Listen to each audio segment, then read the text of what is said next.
We finally made it to Caravan Rebot. It's pretty lively here. So, just past this wall is the desert, huh? Oh, wow. Paimon remembers hearing people call this the Wall of Samiel. It's made to block sandstorms from the outside. Oh, if it's this tall, it's gotta be the divine work of Greater Lord Rukkhadevata, right?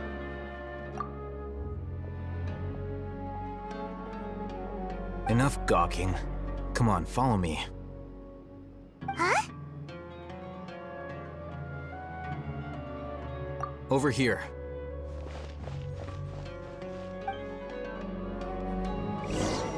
Oh, Haytham went that way! Let's hurry up and follow him. Wonder what he's up to.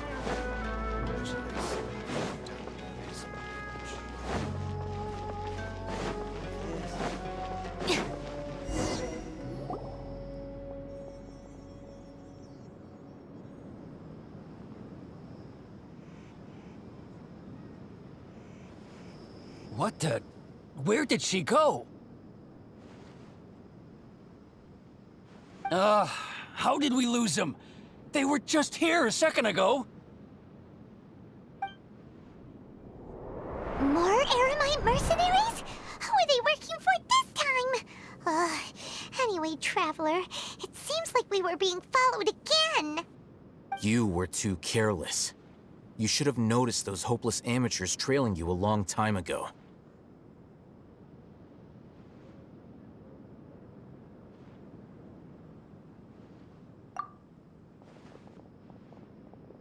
There's no need to thank me. I've never cared to keep track of personal favors. All I did was correct a mistake I happened to come across. It's a habit I developed at the academia. You really gave Paimon a scare, Al-Haytham. We never thought we'd run into you here. Last time we met at Port Ormos, didn't you say you were going back to the academia?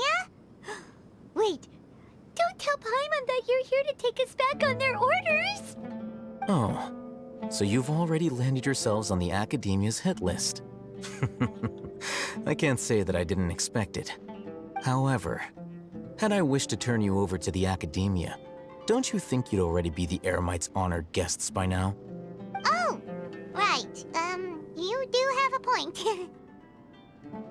I have no interest in running errands for that project. As a scholar, I've always belonged to the camp that promotes researcher autonomy. And these days, you're more fascinating than anything the sages can offer. Not quite. To tell you the truth, I'm still investigating the Divine Knowledge Capsule. Unfortunately, I've run into some difficulties. Everyone says the capsule originated in the desert and was eventually moved to Port Ormos. If I am to get to the bottom of this, I must understand how the capsule first came to be. Which brings me back to you and why you're so interesting. The leader of Ain al-Ahmar used the Divine Knowledge Capsule right in front of you, and upon seeing him, your expression became perplexed, and you were lost in thought for quite some time. To have that kind of reaction, I think you must have realized something. Are you interested at all in sharing what you've been hiding from me? Al-Haytham, you really have a ridiculous eye for detail. What kind of person even notices or remembers stuff like that? So that's your answer. Well, I do work for the academia after all. So considering that, it is indeed wise to keep your cards close to your chest. But that does prove you do have some undisclosed information about the Divine Knowledge Capsule. Am I right? No matter. Rather than simply learning the answers from you, I'd still prefer to investigate on my own. Speaking of, you two are also headed to the desert? That's right! We have the same plan as you! But we don't really have any concrete goals at the moment. Then I'd suggest starting with Aru Village. It's the largest settlement in the desert, so it'll probably have more resources and intel than anywhere else. Well, would you like to head there together? It's always better to travel with someone you know. Let's go!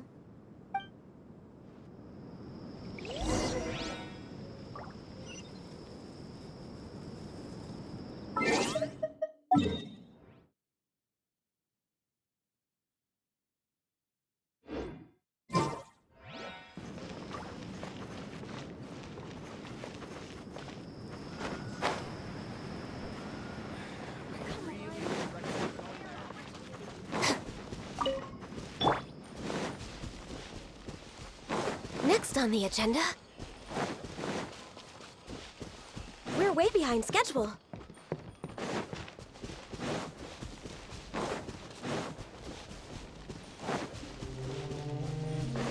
Next on the agenda,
next on the agenda,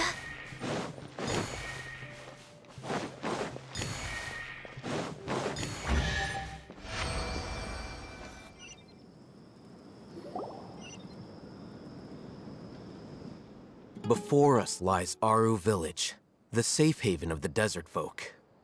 Whoa, this landscape is really something else. What a cool place! Let's go check it out!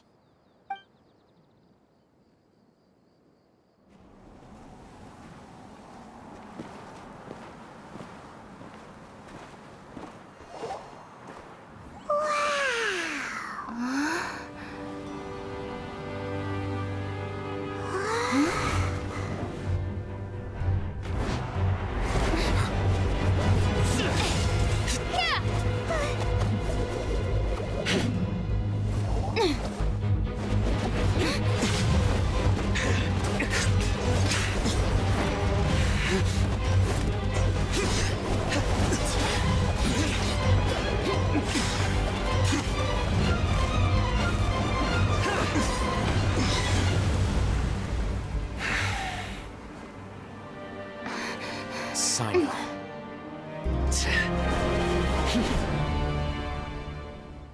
Unless my memory fails me, we have barely spoken 2 words to each other before now at the Academia. Would you care to enlighten me as to when and how I invited the General Mahamatra's wrath? Oh, Hatham. Do not think you can escape my judgment, just because you managed to escape my attack. Judgment? So that's how you'd characterize your actions here, is it? Or would elimination perhaps be a more accurate description? Had I used my full strength, not even this traveler would have been able to stop me. Though styled like an assassination, I sought only to ensure that my target would be unable to flee or resist. Standard practice for the Matra, as well you know. Seemed to me more like your own personal touch. Who is that, Al-Haytham? Did you call him General Mahamatra? Yes. General Mahamatra Sino. head of all the mantra at the Academia. He's a formidable hunter, and the ultimate nightmare for any who have committed academic crimes. You seem to have placed a lot of trust in Alhaitham, to the point of blocking an attack for him. If I were you, I'd never choose to side with him. I wouldn't believe a single word that comes out of his mouth. I have been pursuing this scribe for a long time. I urge you, stand back and do not seek to defend him any longer. Otherwise, there will be consequences.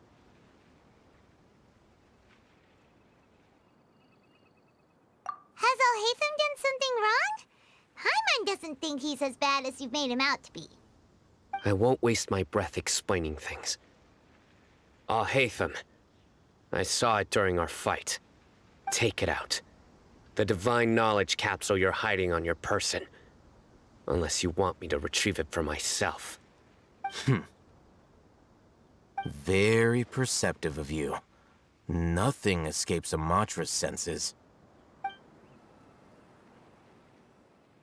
Wait, the divine knowledge capsule? Didn't it fall into the mantra's hands in Port Ormos? No wonder you speak with such confidence, Sino. But I must admit, I'm very curious. What does this capsule mean to you? And why, as General Mahamatra of the Academia, are you all alone in the desert? As far as I'm aware, the other mantra have been speculating about your disappearance. Have you been given a mission that's, let's say, morally dubious? If I was the real target of your mission, what was stopping you from simply using your authority and resources to judge me within the walls of the Academia?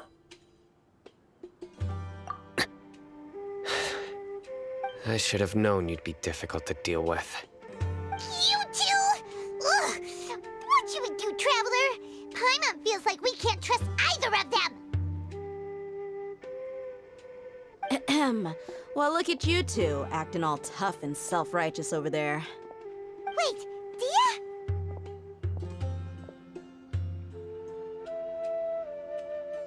Great! Finally someone that we can trust! You gotta help us out here, otherwise these two are gonna start fighting again! Yeah, sure looks that way. Two giants from the Academia duking it out once and for all. Not something you get to see every day, that's for sure. Listen, I know you academic types love to fill up your big brains with self-righteous morality and lord your empty rules and virtues over each other. But how dare you bring your petty disputes into the safe haven of Aru Village? It seems like someone's gonna have to beat some sense into your thick skulls until you finally learn to respect these grounds.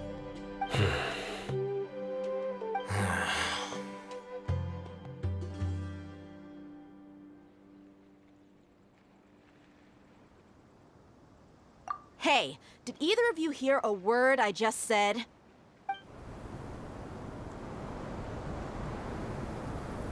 Whoa, what's going on? The wind's so strong! Is this a sandstorm? Paimon's gonna get blown away!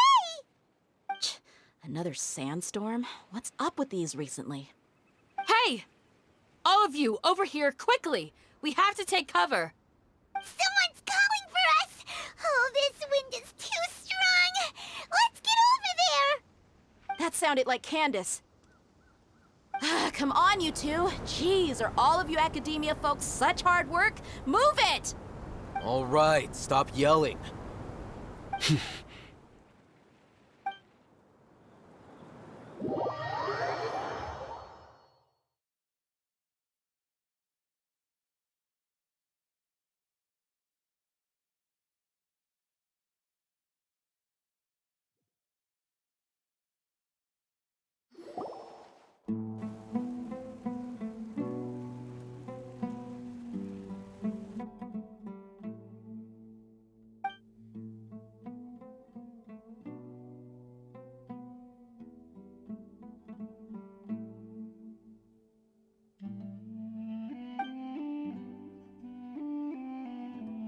Well, this is pretty awkward. Hey, wanna play sardines with 3 people who wanna tear each other limb from limb? Sure, why not? Sounds fun. The air is so thick and heavy. Paimon can hardly keep floating anymore. My sincere apologies, everyone. This is the home of our village chief. I will have to ask you to make do with this small room until the sandstorm dies down. Please, let me introduce myself. I am Candace, protector of Aru village. Our savior has come at last! Nice to meet you, Candace. The name's Paimon. Thank you so much for helping us.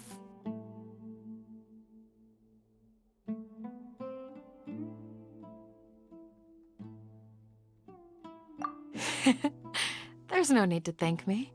It's only right to help each other when the weather gets rough. Wow, she's so gentle and caring, like a nice older sister. Unlike those guys over there. All right. Now that we're all better acquainted, we should return to the topic at hand. As a guardian charged with the responsibility to protect my fellow villagers from harm, I was observing your conflict from afar, even before the sandstorm started. And now that you have set foot within our village itself, it is all the more my responsibility to make absolutely sure that you pose no threat whatsoever to us. So please, have an honest and sincere conversation with one another, and put your hostile feelings to rest. If anyone dares to start anything again while they are under this roof, I will not hesitate to send them out for some quality time with the creatures of the sandstorm. Oh, on second thought, Paimon may have misjudged Candace's character. And that goes for you too, Miss Dia. Do I make myself clear? All right, we got it, Candace. That's what I like to hear.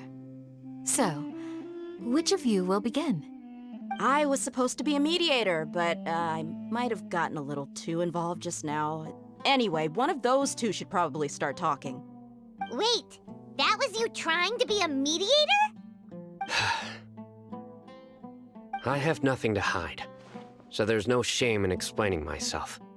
While Alhaitham wasn't wrong about the other Matra not knowing my whereabouts, it's not because I've been assigned a morally dubious mission. Rather, I've chosen to exile myself. Huh? Exile yourself?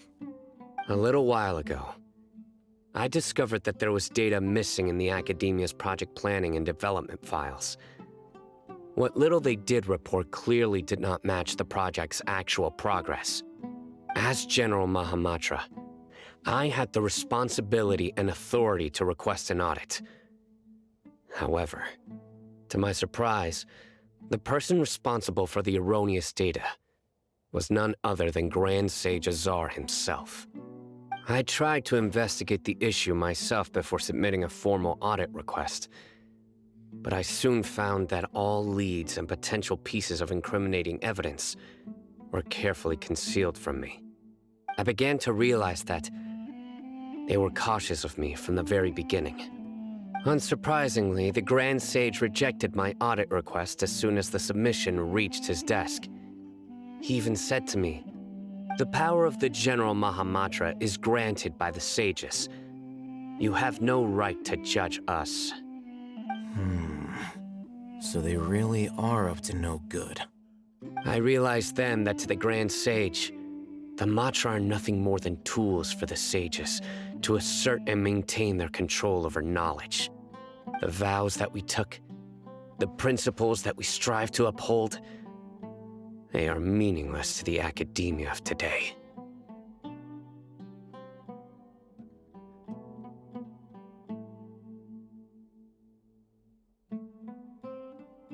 I believed it would be wise to flee the academia before the sages had a chance to take action against me. This way, they can no longer see nor predict my actions. I will never give up on this investigation. There's no need for someone else to give me power or authority. Once I find the truth, I will administer judgment by my own name. Sino seems to have the same goal as us. We're all investigating the sages. Plus, now that he's no longer the General Mahamatra, he somehow feels a lot less scary. Well, Sino, if that's that's your story, then why did you see Al-Haytham as a target? When I was investigating the matter in the academia, I overheard a conversation between Al-Haytham and a sage. The sages asked you to investigate a blonde-haired traveler. Do you dispute this, Al-Haytham? What?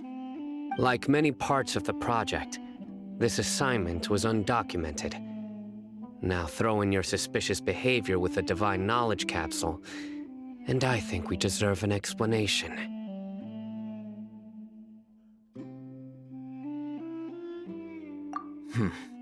Yes. I was indeed tasked with investigating the Traveler. Al-Haytham! After all, the promised reward was so great that hardly any scholar could have refused. The sage told me, once you've completed this assignment, I can give you a glimpse of divine knowledge. A most enticing offer. Unfortunately, those academics don't know me at all. Their words contained one key piece of information, namely that divine knowledge indeed exists. That gave me all I needed to know. From my perspective, the sages are far from trustworthy. Think about it. Isn't it a little strange they're so willing to share divine knowledge with anyone, even as a reward? So, I began my own investigation following the lead of the divine knowledge capsule. In the end, I realized my wisdom in committing to this rather than collaborating with the sages. Had I been less guarded, I probably would have ended up like that Ain al-Ahmar mercenary, incapable of remaining sane for long enough to hold a conversation. You mean that the sages originally planned to dispose of you, using one of those capsules that drive people insane?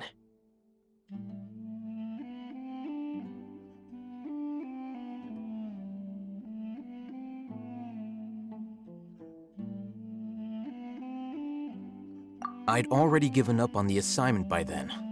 I only told the academia I was waiting in Port Ormos for you to appear so they wouldn't suspect anything.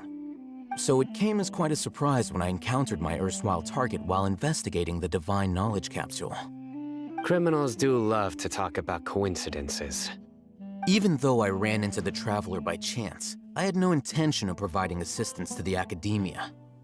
Also, you should remember, you were the ones who decided to follow me and strike up a conversation after I left that tavern. That's true. Al-Haytham helped us out at Caravan Rebat as well. Maybe he's telling the truth. I'm willing to apologize if that's worth anything to you. I took the divine knowledge capsule behind your back because I judged its existence to be a significant risk. I felt that it would be best for no one to interact with it before it had been properly studied. After all, curiosity often proves to be the most dangerous thing in this land. You should be well aware, Scribe Al-Haytham, that curiosity can also lead you to danger and suspicion. Answer me this. Did the sages share any information about their project with you? Have I not made myself clear? You and I are both distrusted by the academia. Do you really think they would tell me anything? Fine. Although you haven't completely proven your innocence, I won't regard you as an enemy, for now. As you wish. Good. I'm glad to see you two clearing up your misunderstandings. And now you, Dia. I believe it's your turn. Oh, sorry. Whatever the boys were talking about must have been so boring that I spaced out. My situation is pretty straightforward. My employer, Dunyarzad of the Homayani family, is friends with the Traveler and is currently recovering from her illness at home. I had nothing going on, so I decided to return to Aru village for a visit. I was actually looking forward to a pretty exciting time getting back together with everyone here. But then I saw these two random guys in the middle of a pointless argument. It ticked me off, and things went downhill from there. Is that all? Well, I will admit that definitely sounds like your style. In that case, welcome back, Dia. That's more like it. I missed you all so much, Candace.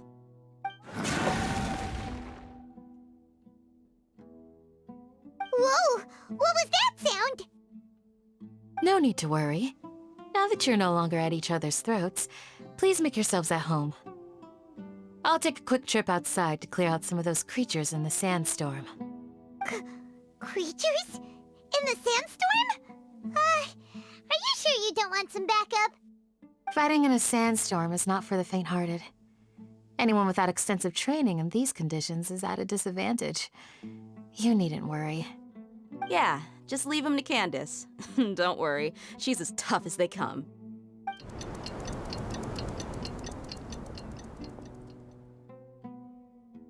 The wind's died down.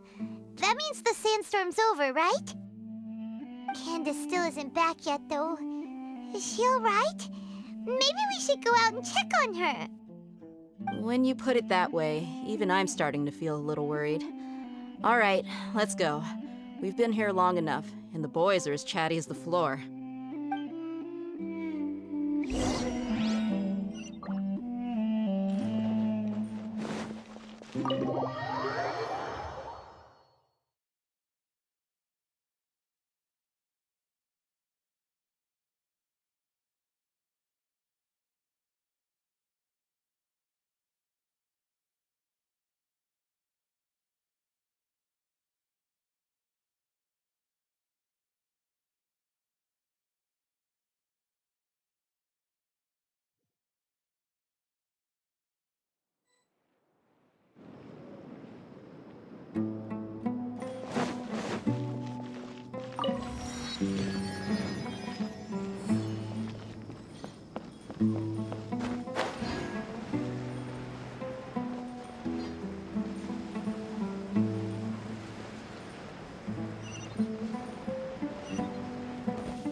Candace, you're still fighting? You've been out here dealing with these creatures the entire time? Yes. They just keep coming in waves. I've lost count of how many I've defeated. Before I realized it, even the sandstorm had stopped. Ah! Here comes another wave! Leave this round to us.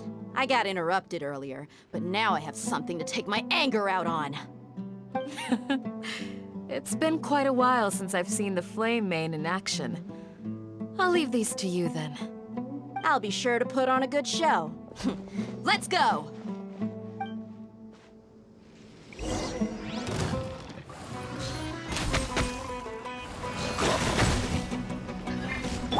Our bond is strong!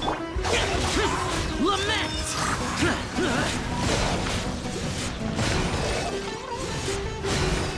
Here! Here comes another wave! When are they ever gonna let up?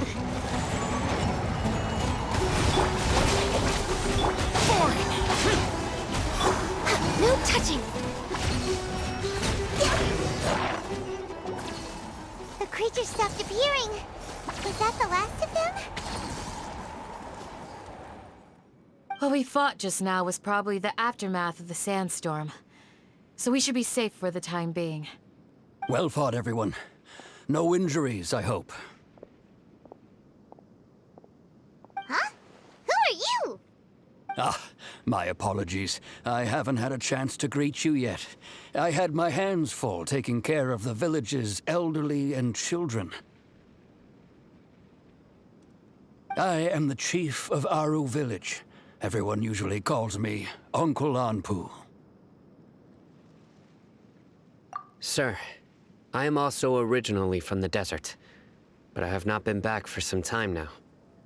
May I ask if such sandstorms are common?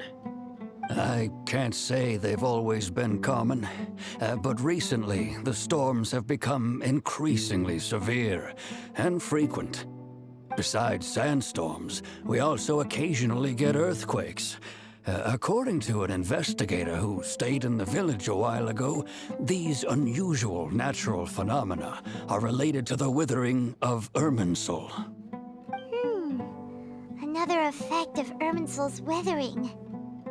So, Irminsul's withering causes withering zones in the forest, and sandstorms and earthquakes here in the desert? Everything in the natural world is inextricably connected to Irminsul. These regional symptoms can indeed be a reflection of Irminsul's present state. Everyone in Aru Village needs to take good care of themselves. Speaking of which, why haven't I seen a single village keeper since I got here? Village keeper? Who are they? Village guards like Candace? Does your curiosity know no bounds? Village Keeper is how Aru Village refers to mad scholars, exiled here by the academia. Most of them are scholars who lost their sanity after a period of training in the Avidia forest. The academia believes that their crazed mutterings may have a negative effect on the psyches of other scholars. So, they're forcibly exiled to the desert. Though if you ask me, it's all a boatload of nonsense. Alas, that's exactly what we've been trying to investigate. One by one, the village keepers have been mysteriously disappearing without a trace. But no one in the village has ever seen them leave. If you're planning to stay around the village for the next few days, I'd appreciate it if you could keep an eye out for them. I've had encounters with those people in the past. I'll see what I can do to help. The Matra are the ones responsible for their exile. Now that you're no longer with them, are you trying to alleviate your guilt and atone for your past sins? I'm fascinated by how you think. Mock me if you will, but if you are guilty, I will eliminate you, regardless of my position or identity. Oh, you're the former General Mahamatra. You must be an expert in these kinds of investigations. Thank you for your help. Is it because you're reminded of Hypatia? Oh, these poor scholars. First they lose their sanity, now this! We need to help get them back home, safe and sound. But, is it really a good idea to tag along with Sino? You seem like you really don't trust him.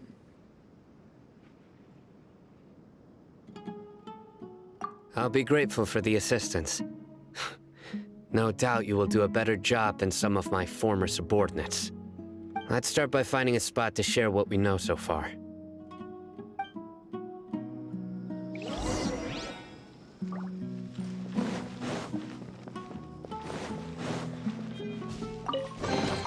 Beautiful treasures are a cause for great happiness.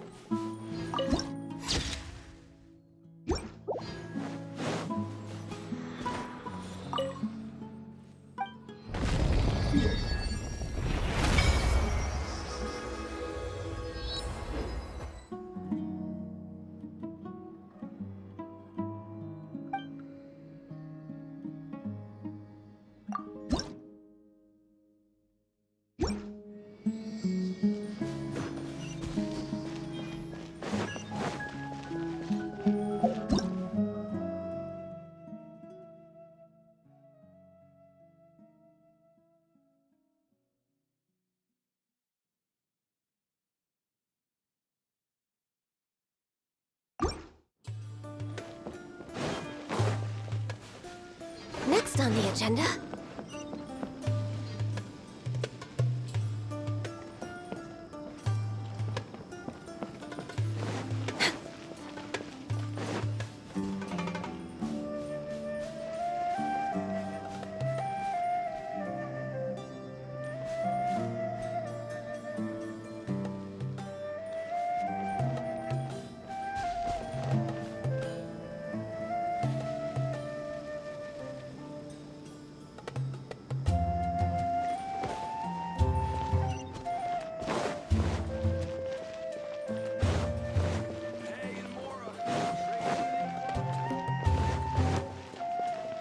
Next on the agenda...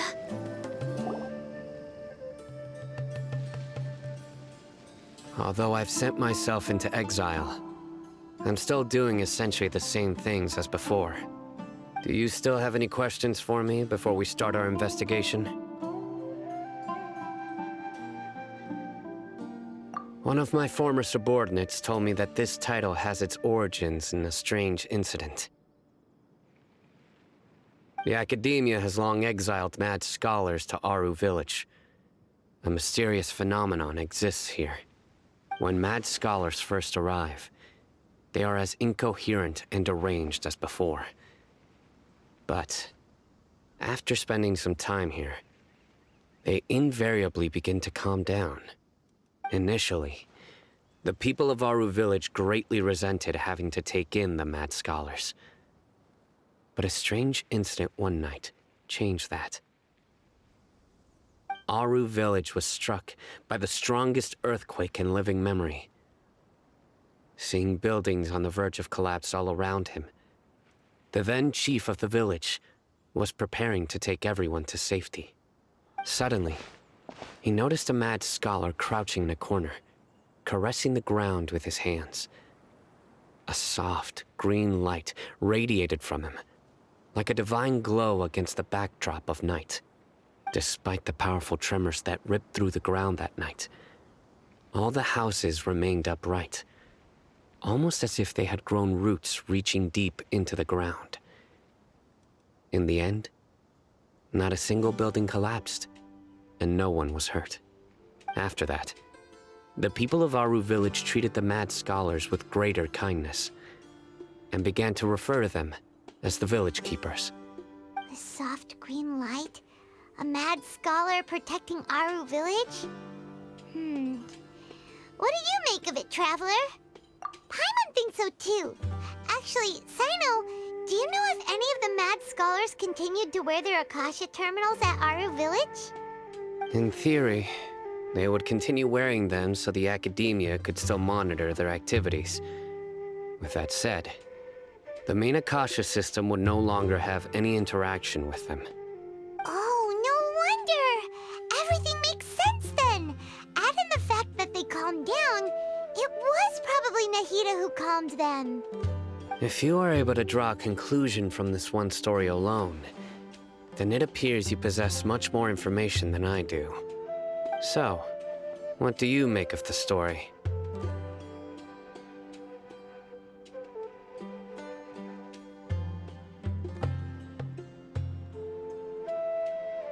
Really? Lesser Lord Kusanali. What? You don't believe us? Lesser Lord Kusanali was definitely using the Akasha to give her power to the mad scholars! No, it's not so much that I don't believe you. I'm just struck by your reasoning. Lesser Lord Kusanali, the current Dendro Archon, is she really active in Sumeru? The Academia has always placed far greater importance on the late Greater Lord Rukkhadevata. They've more or less ignored Lesser Lord Kusanali, and I've never had any reason to doubt their views. In addition, I've never heard any stories about Lesser Lord Kusanali and her deeds. To me, she might as well have been a god that never existed. No way! Nahida definitely exists! She's a... how should Paimon put it? She's a good Archon who's kind and wise, even if she says weird stuff sometimes. I've spent many years interrogating criminals, so I can easily tell when someone is lying. Good! Then you should know that we're telling the truth. That look in your eyes. I've never seen that from a liar. You two really must have met Lesser Lord Kusanali. How can this be? To think, our Archon has been amongst us this entire time. All right, now it's our turn to put our skills to good use for this investigation. But easier said than done, especially since we don't have any leads. Maybe we can start by knocking on some doors. Excuse me, are you here to help me find my grandpa? Huh? Who are you? By the sounds of it, a resident of this village. My name is Isak. You'll help me find my grandpa, right? Is your grandpa a mad scholar? Hey, don't say that. Grandpa is just Grandpa. Why do you have to call him that? It's not like he's a bad person or anything. The person you're referring to is not a local, yet you are. Why do you call him Grandpa? Grandpa is just Grandpa. He's my family. I heard everything you said to the village chief. Please, you gotta take me with you. I want to find my grandpa. I swear I'll help. I won't be a nuisance. Ah, so you're the one who was eavesdropping on us around the village chief's house. I was planning to go out and take care of whoever it was, but I had a vague feeling that they didn't harbor any ill intent. Whoa. Hatham wasn't kidding about Matra having sharp senses. Sino, he's just a kid. All he wants is to find his grandpa. Let's find a way to help him. Sorry. I was only listening in because I wanted to know where Grandpa went. Honest. If you don't believe me, you can ask Miss Candace. All right. But first, let's confirm the facts with Candace.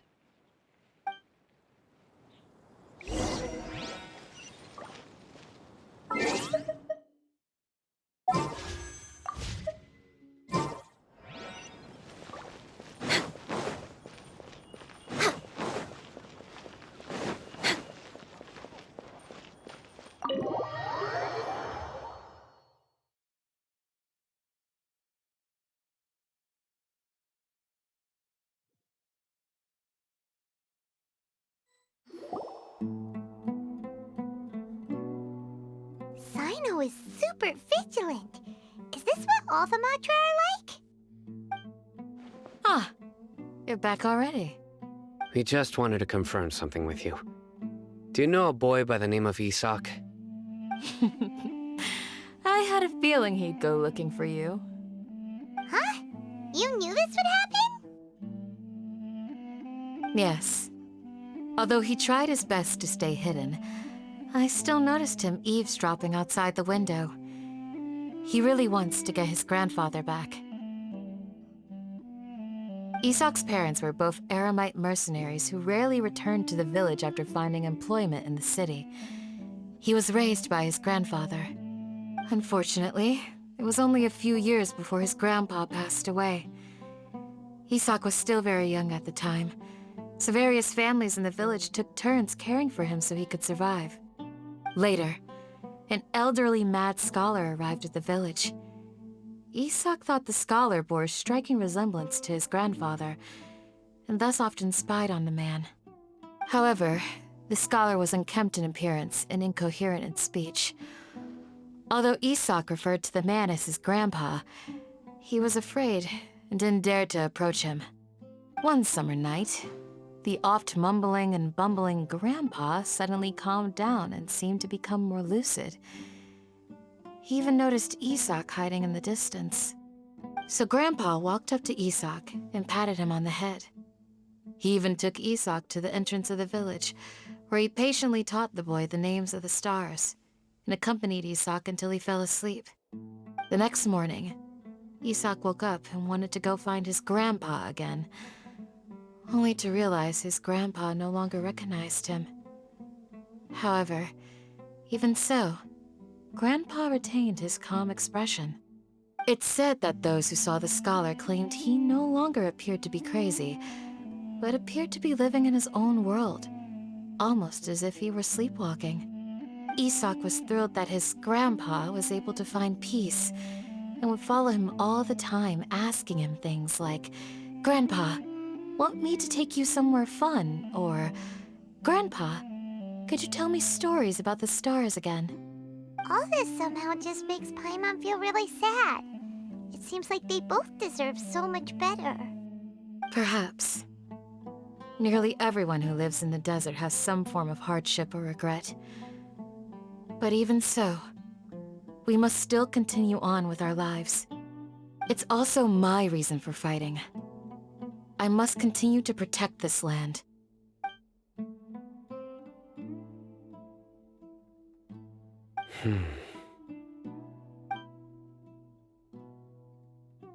Maybe the people have always had a considerate god watching over them.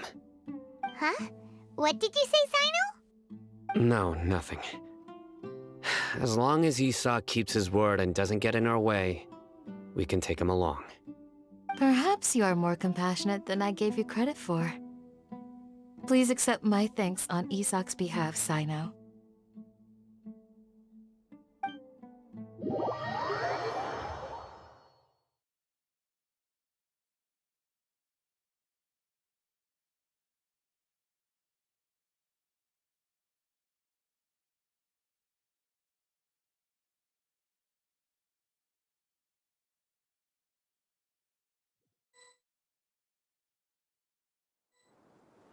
Hey, Isak! Oh, it's you guys! We've cleared everything up. Let's go find your grandpa. Really? Wow! Thank you so much! Yeah! All right.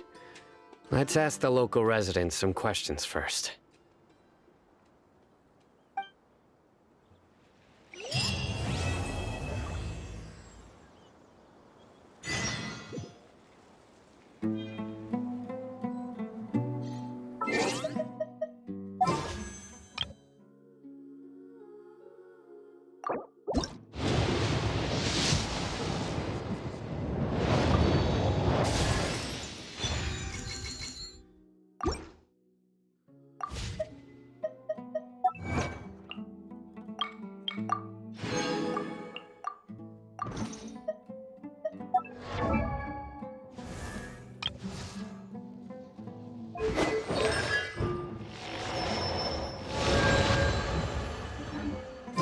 It's so nice to de-stress.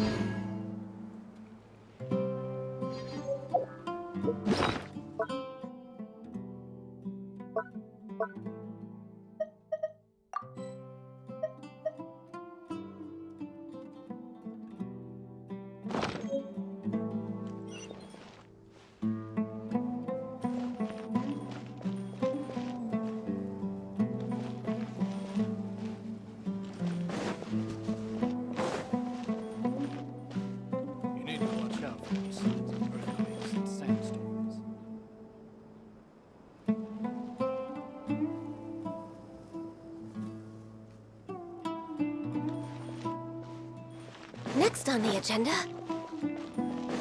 we're way behind schedule.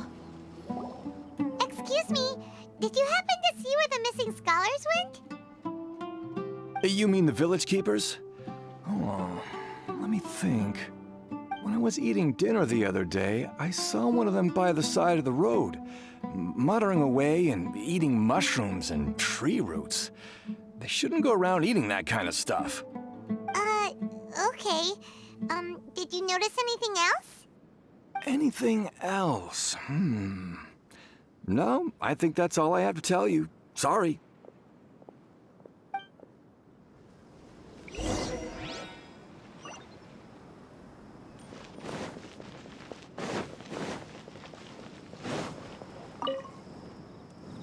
The scholars that have gone missing.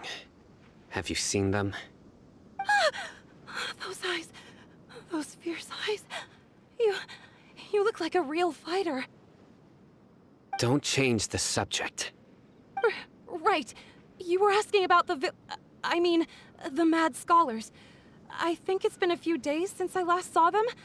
I usually go to bed pretty early, so I'm not too familiar with what goes on at night. But honestly, I feel quite sympathetic towards them. Even though they act a little strange, they've helped me in the past. If it weren't for them, my house would have collapsed long ago. Do you also think Grandpa and the others are good people? Grandpa? Oh, hello there. It's little Isak. You mean that nice man who looks like your grandpa's long-lost twin, right? He was actually the one who protected my house. I saw it with my own eyes. He happened to be staying near my house that day and was doing something with his hands on the ground. It still feels pretty surreal now that I think back on it. Did someone teach them how to do that? Well, whatever the case, I'll always be thankful to him and whoever taught him to look out for others. I'm pretty sure that if I ever went mad, I wouldn't be able to do anything like that. Gotcha. Thank you.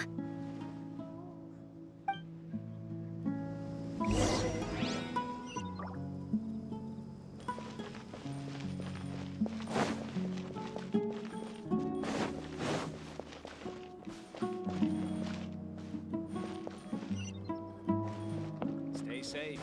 Don't get hurt.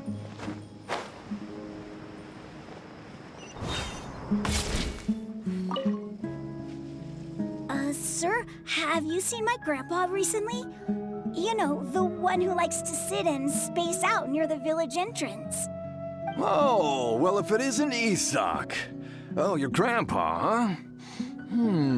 It's been a while. The last time I saw him, he was spacing out by the road as usual. I went and asked him if he'd like any of the food I had prepared, despite my wife's protests. Like many people, she's really quite terrified of them. And speaking of my wife, she's still always complaining about how I don't make enough mora. That might explain why she's always mad at me. Oh, thank you. Thank you for taking care of him. It was nothing. You're looking for him, right? Did he go for a walk and get lost? Yeah. That's no good. Well, once you found him, come by my place again and I'll cook a little something for the both of you. I've known you since you were very young, so as far as I'm concerned, you're family. Please feel free to come by anytime. Wow, what a nice guy! Okay. Thank you, sir. Huh? Don't say anything for now. Isak, stay here. Let's head over there. Stay quiet as you move.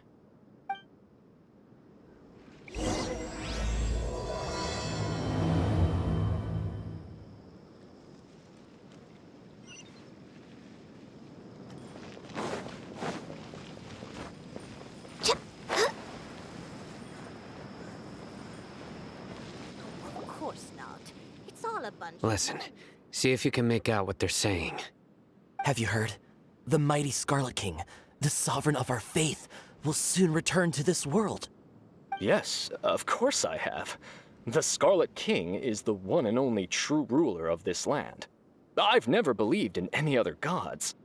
Still, you say he's coming back, but it sure doesn't feel like life's about to change around here anytime soon. What's your proof? Haven't you noticed? The village has been getting more deranged scholars than ever. Delavar was saying that many people also went insane just before the fall of the Scarlet King's civilization in ancient times. We don't quite know why, but it seems like there's some sort of connection between insanity and the Scarlet King. Isn't it a sign of the Scarlet King's power that all the mad scholars have disappeared? If you ask me, they must have been chosen as the final sacrifice for the Scarlet King's resurrection. Huh. Now that you say it, that does make some sense. Does this mean our lives are finally going to take a turn for the better? Exactly. Those city folks will get what's coming to them. Now, repeat everything you've just said from the very beginning. Huh? Who are you? Where did you come from? My patience is running thin.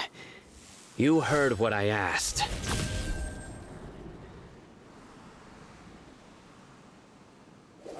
Yeah, bro, this guy's something else. Just look at his eyes. One wrong move, and he's gonna flay us alive. Let's not get on his bad side, okay? I am no match for this guy. Oh, okay, good sir. What is it you would like to know? Tell me about the Scarlet King's resurrection. Well, I only know a few things from hearsay. I went for a drink the other day and heard others talking about a rumor that the madmen will disappear, and that the Scarlet King will return to this land. I'm not making this up, I swear! Hey, go on, keep talking. It's true. It's all true, sir. We desert folk have had more than enough of those people at the academia. They keep sending us all their mad scholars and won't let us have a good life. Would you want to live like this if you were in our place? The radicals were even more thrilled than me when they heard the news. We're all praying for the Scarlet King's speedy return. Delavar also said that once the Scarlet King returns to our side, it's only a matter of time before we conquer the land on the other side of the wall. They're all willing to serve under the Scarlet King and fight for a share of the glory. Is that so? Seems like he still wants to know more. Keep talking. Got it. At first, I told myself it was just the drink talking, but then all the mad scholars vanished without a trace, just as the rumors said. Please don't beat me up just for mentioning these rumors. If I'm guilty, then everyone else around here is also guilty. I'm just saying what the others said. The people here really like the Scarlet King, but dislike the Dendro Archon. Where is this radical person you talked about?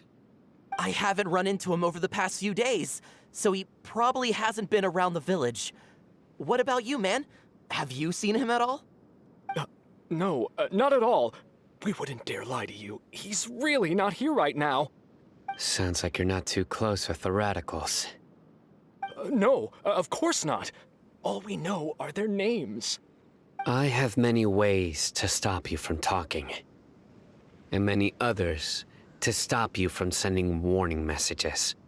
So you'd best just stay home and hope I don't hear of you trying to contact anybody.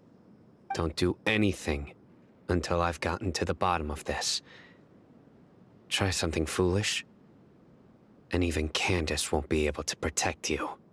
Yes, got it. We'll do just as you say. That scared Paimon half to death. Sino is pretty terrifying. He didn't try to reassure us at all. It's like he's used to hearing that. Oh, Paimon bets lots of people have told him that before. I heard that. Sorry. It's part of being a Matra. The rumor we heard just now seems like a strong lead, but we need to check a few more places.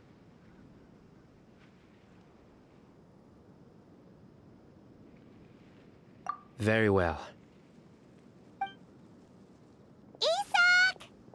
I'm here. Where's your grandpa's house? Well, I can take you there. Just follow me.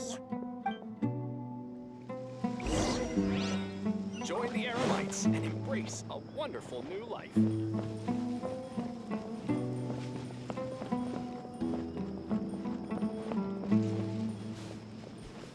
Grandpa? Oh, he likes to be alone. Sometimes he stares at the sky in a daze, and other times he just pokes at the ground with his fingers. Every now and then, he yells out at the top of his lungs, so a lot of people are really scared of him. But he's a good person, really. I know he is.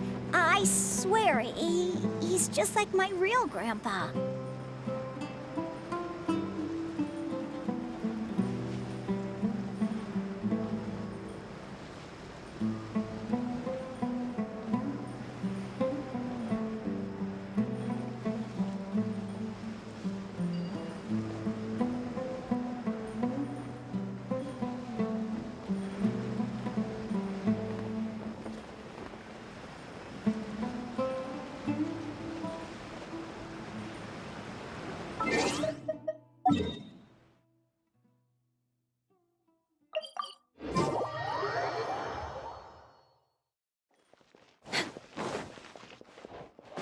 We're way behind schedule.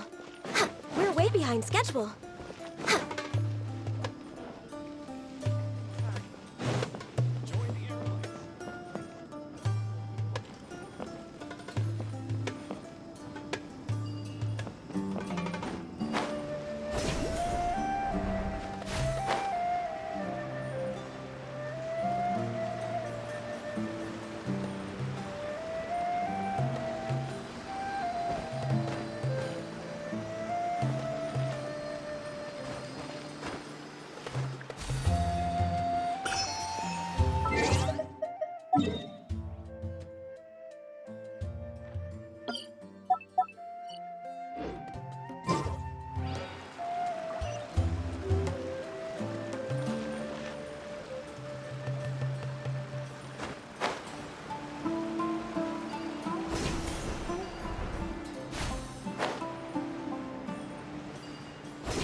We're way behind schedule.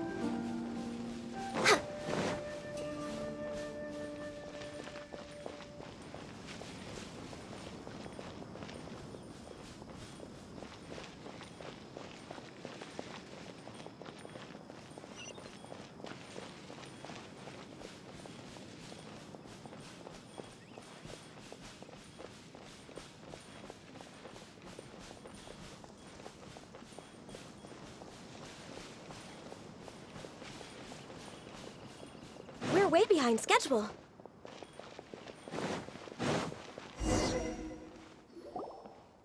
Well, this is where Grandpa usually stays. There sure isn't much here.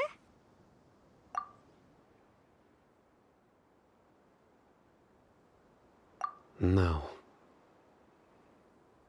Incense?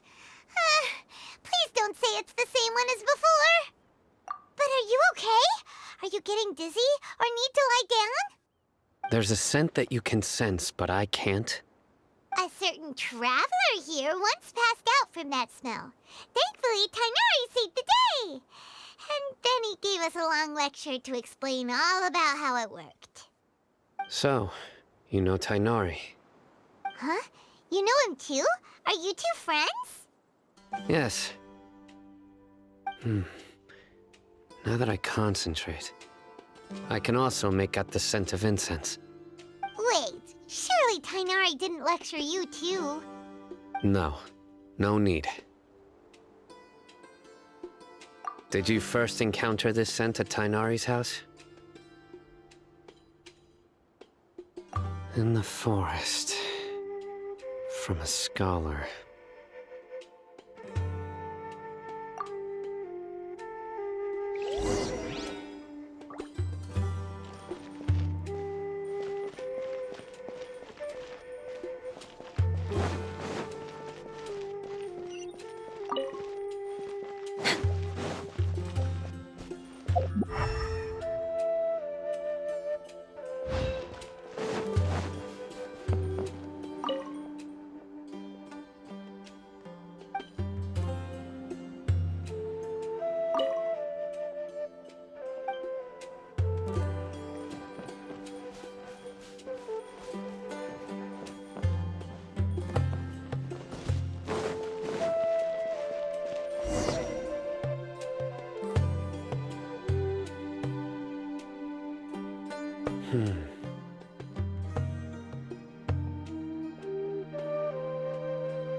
What are you looking for, Sino?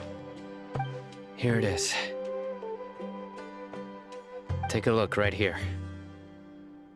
Paimon doesn't see anything. Although the traces have been completely buried in the sand, there are footprints here. From the size and shape, they belong to an adult male. This pattern is a common one from this area. Local shoes. This was probably someone from the village. The scent is quite faint, but still extant. The footprints head in the direction of the door. But who would come looking for Grandpa? He doesn't have any friends. We'd have to ask whoever lured him away with the incense. Huh? So you can lure someone away with just a scent? Hey! What's wrong with liking good food? Everyone's got something they love in life. Exactly. Most scholars are fond of incense, since the smell supposedly helps them clear their minds and discover new knowledge. Even deep within the clutches of madness, they still yearn for their knowledge-seeking days, and will follow the scent whenever it presents itself. No, Grandpa. So, someone's taking advantage of their weakness? Huh. Still, why would anyone want to abduct all the scholars? Are the rumors really true? Could the disappearance of all the mad scholars have something to do with the radicals? It's highly likely. Please, you have to save my Grandpa. Grandpa's never done anything wrong. Please help him. Sounds like we'd better help get him back. Don't Don't you worry, Isak. We won't let whoever took him get away with it. Let's head to Aru Village and inform Candace and the others about what we learned here. After that, we'll set off to find the scholars.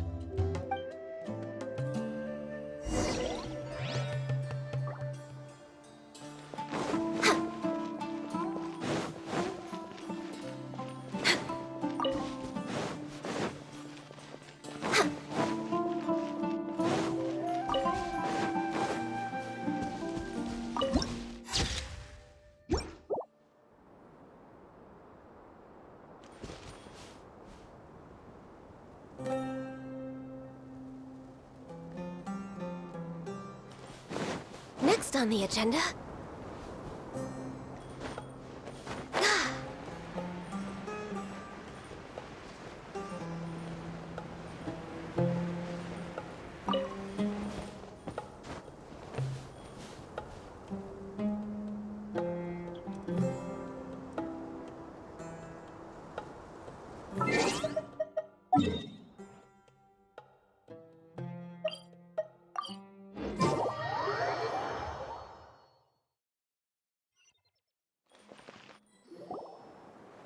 Right.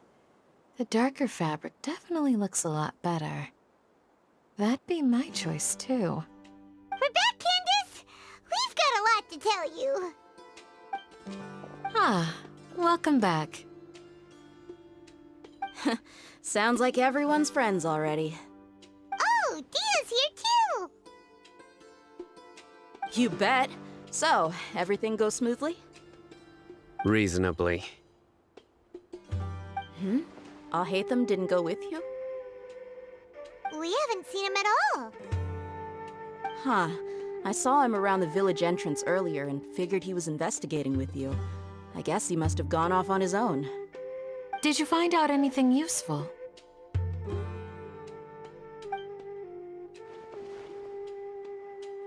I see.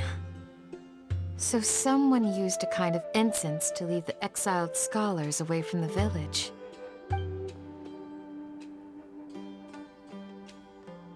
The resurrection of the Scarlet King? First I've heard of it. Far as I know, the kind of incense you just mentioned is only popular beyond the wall. Scholars are fond of it, but as you can see, there aren't many scholars still studying around these parts. No seller would be able to make a profit here. Not to mention, making incense is a labor-intensive process. You won't see anybody in the desert with the patience to make or sell something that requires that kind of effort. It seems someone from beyond the wall must have been supporting this. Makes sense. So what should we do then? Do we go back to the academia and search for leads there? If it was any other day, that would be your next logical step. But today, you've got me on your team, so you get an extra tip. Didn't you say that the villager got his news from the tavern? Well, I also like to drink at the tavern, so I know a thing or two about these radicals he mentioned. If Paimon remembers correctly, the leader of the radicals is some guy called Delavar. Ah, yeah. Delavar, the scar-riddled bandit, Engur, the wide-eyed butcher, and Jabari, the duck-tailed bearded crook. The whole lot of them are known around these parts. These guys have one thing in common, and that's being broke. The rougher life gets, the more they want to believe in the Scarlet King. Way they see it, the Scarlet King's resurrection is their only chance at overthrowing the academia. Throwing all of Sumeru into chaos is the only way to change the way of life here in the desert. Anyway, that's my guess why they've chosen to become radicals. Tia! You're amazing! You really know this place inside and out!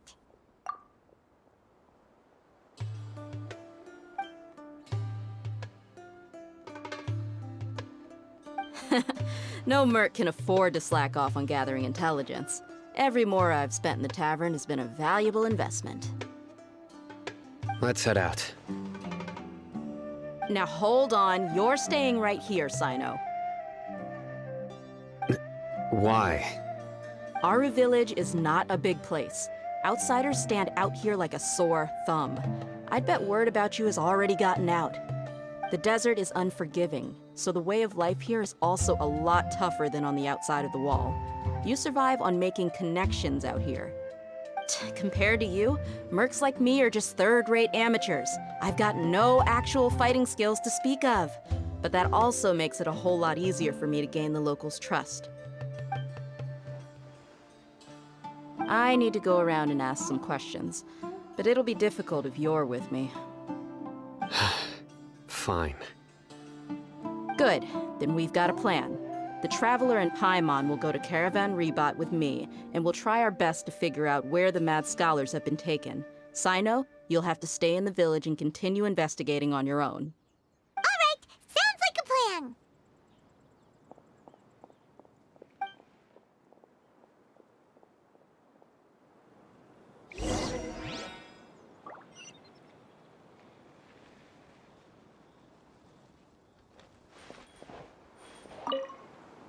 Sino, please don't take offense. I'm sure Dia just wants to help everyone solve their problem as quickly as possible. That's why she can be so straightforward. I don't mind. Ah, I see. Well, from the way you were staring out into the distance... No, I'm used to being treated. It's natural to fear strength. I take no objection to it.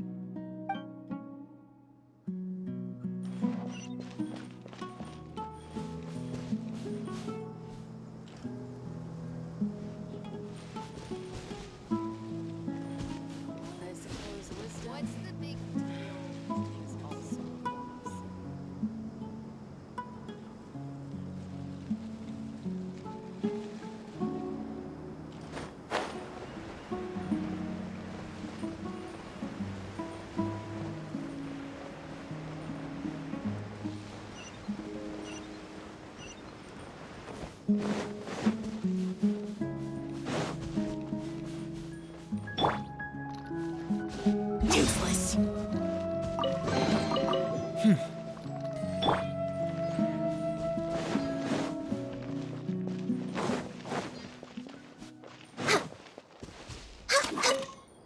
Next on the agenda, we're way behind schedule.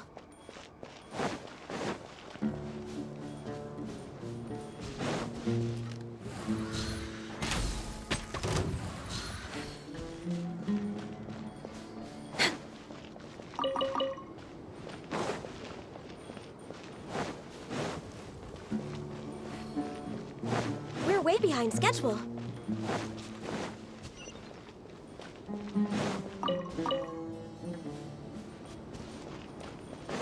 Next on the agenda. Hammer. Access denied.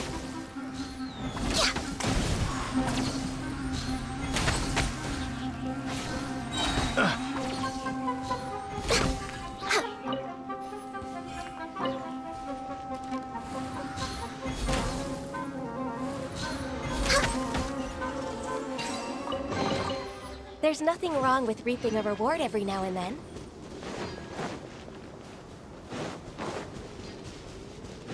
Next on the agenda.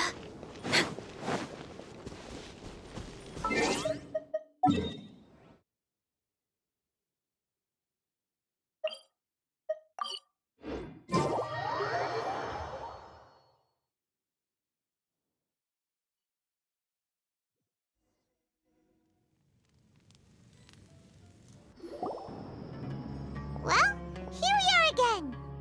Sounds like you're starting to get familiar with the area. Paimon's amazed every time we see the wall of Samiel. How can a wall this tall even exist? It's almost unreal. I know what you mean.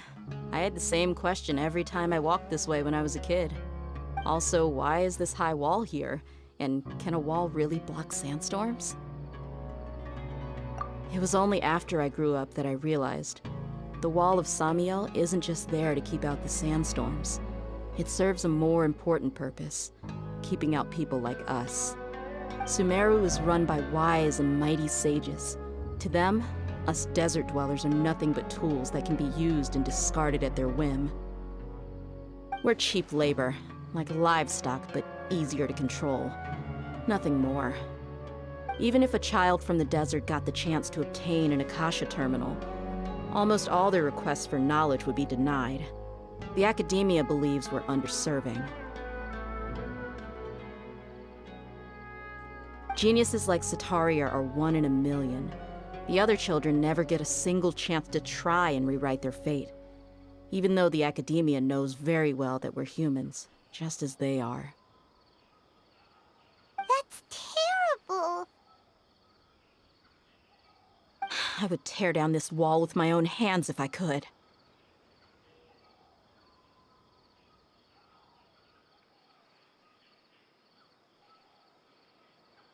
Hey, Dia. You're not thinking about doing anything scary, are you? No, not at all. This place just gets me thinking, that's all. Besides, we're here to procure information, aren't we? Yep, we gotta catch those...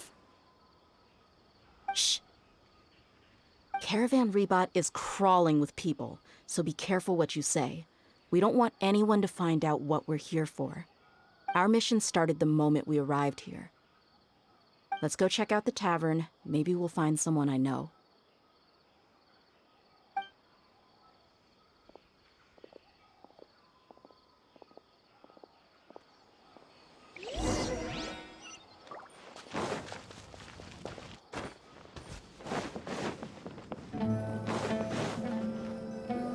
Just our luck. None of them are here today. You mean, you don't see anyone you know? Dia, is that you? What a coincidence. You here for a drink too? Zaki. Finally, a friendly face. Oh, and who do you have with you here? Guests from another land? Hello, hello. I'm Zaki. Dia's, how would you put it? Drinking buddy? We've had drinks together a few times. You could say we go back a ways.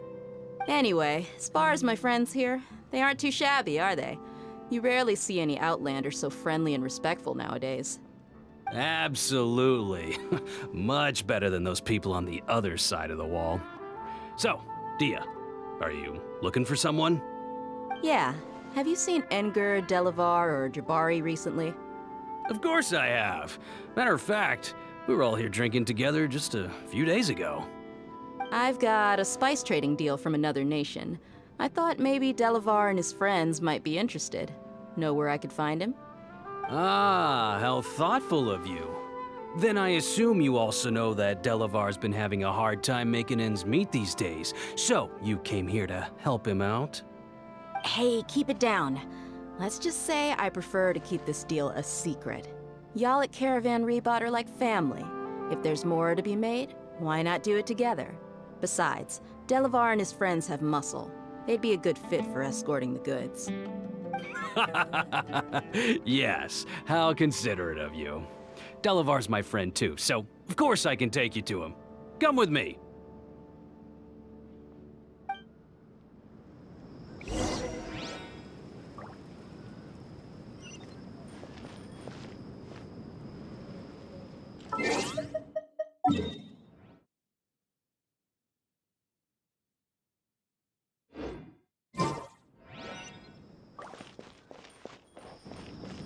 Travelers and visitors, don't miss out! We're way behind schedule.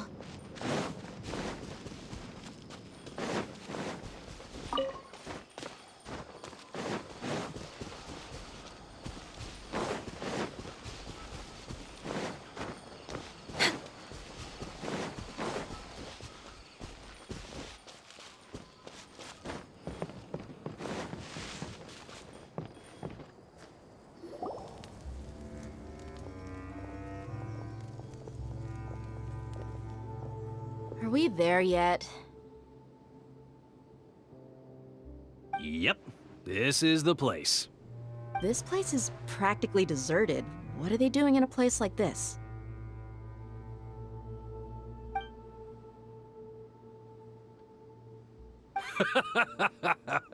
Why don't you take a guess?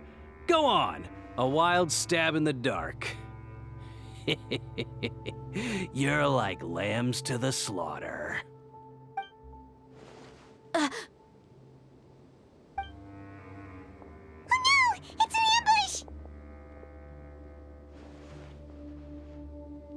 ambush! What's this all about, Zaki? Come on, Dia. You really think we didn't hear about what you said back in Aru Village? The boys have kept a close eye on you from the moment you set foot there. Not only do I know that you're looking for Delavar, I also know that you've teamed up with people from the Academia to look for the missing scholars. So, you've been watching us from the very beginning? Uh-oh. Paimon knew leaving Sino behind was a mistake! And you left the strongest one in the village, didn't ya? Who do you think you are? You really thought we'd fall for your little business deal nonsense? So you and Delavar have been partners all along. Dia, I guess it's only natural for a traveling mercenary like you to be out of the loop. Those of us who hang around the tavern have stronger bonds than you think. But you got one thing right. We're all looking forward to an uprising in Sumeru. There's nothing more we'd like to see than the desert folk overthrowing the Academia. If that's the case, then I'm sure Delavar wouldn't miss a second of it. I'll be honest with you. If it weren't for what you said in the village, your little monologue about the Wall of Samiel would have convinced me that you're one of us. Delavar. And Enger, you're here too, huh? Long time no see, Miss Mercenary. You should have known the traitors are what us followers of the Scarlet King despise the most. Dia, I thought that you, a fellow desert dweller, would understand that the Scarlet King is greater than the Dendro Archon. Little did I know, you don't deserve to join us. Yeah, gee, what a missed opportunity. Adopting radical views and kidnapping innocent scholars, all because of some baseless rumors. Anything else I'm missing out on? See? There you have it. Mercenaries are just a bunch of faithless scum with only one thing on their minds. Mora. Pathetic. You're all like a pack of street rats. You're not wrong. Mercenaries are driven by Mora, and my faith lies with whoever's paying me. As long as there's a profit to be made, anyone can become my friend. Enough talking! Get him!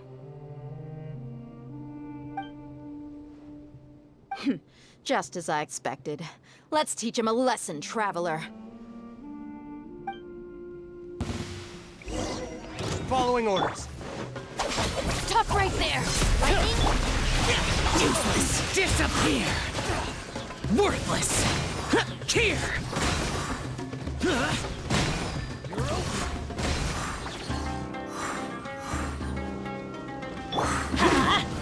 Born of ice and frost. Access denied.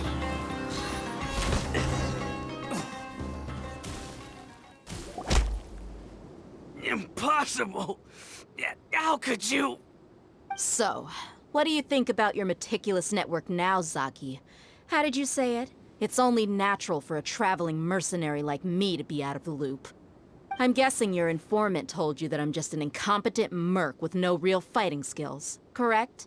I mean, that is what I said after all. And of course, you would believe everything he reported. The only thing you know about me is that I'm a mercenary, but you've never seen me in action. Even though you heard we went to handle monsters together, you believed that Candace was the only one doing all the real fighting. That so-called Flame Mane is just a fraud. She admitted it herself. She just uses her connections to gain the trust of others. That's what you thought, right? Ugh. You lied in the village because you figured that we'd have people watching you. And you were stupid enough to fall for it. I figured as much the first time we drank together. You all thought you were so smart. Pathetic. Okay, that should be all of them. Whoa! So you've been planning this since we were in Aru Village? No task can be done without preparation. I just happened to notice a couple suspicious-looking people while you were out investigating. Oh, but instead of catching them right away, you let them report back. Those two who were snooping around were just a couple small fries. If we want to get the real catch, we have to be patient and give it some time. Oh, you mean the funny name she mentioned back in Uncle Ampu's house? The wide-eyed butcher, scar-riddled bandit, That's just a bunch of drunk talk. Engar and Delavar like to talk themselves up when they're drinking. Engar, the wide-eyed butcher, and Delavar, the scar-riddled bandit, are the nicknames they came up with for themselves. Alcohol has a way of making people share what they really think. So Engar and Delavar are always rambling in the tavern about how the Scarlet King is a superior deity. What about Zaki? He's just a numbskull who fell right into our trap. Zaki was probably the best hidden of them all. My initial plan was to find Delavar first, and then try to track him down. That's what you wanted to ask when we were at Uncle Anpu's house, right? Jabari is one of the villagers you talked to. You know, the one who wanted to treat Isak and his grandpa to some food. Wait, so he's a radical too? No, he isn't. I just needed to tack on a random villager name to make the eavesdropper think that I was making some wild guesses based on my impressions. Wow, what a genius idea! Ah, you're too kind. It was straight from the usual playbook, if I'm honest. So, that thing you were saying before, is it really true? About what? About how mercenaries only care about Mora, and that anyone's a friend as long as there's a profit. Does that bother you? What makes you so sure? Dia, do you dislike the Dendro Archon like the other desert folk? You two are pretty sharp. No, I don't have anything against the Dendro Archon. I've heard a lot of nice things about the Lesser Lord from Dunyarzad. I can understand her devotion and gratitude. Dunyarzad's just an ordinary person. There's no way a god would be so involved in the lives of everyday people, unless they were truly compassionate. I've begun to realize that the sages are behind everything that's happened recently. The radicals' blind belief in the Scarlet King, making the Dendro Archon out to be an enemy. It's all the academia's trickery. But I see through it all. And unlike them, I can never be hostile towards anyone who's never done anything wrong. Dia. Anyway, looks like we're done with business here. Traveler, lend me a hand. Let's tie him up and bring him to the village.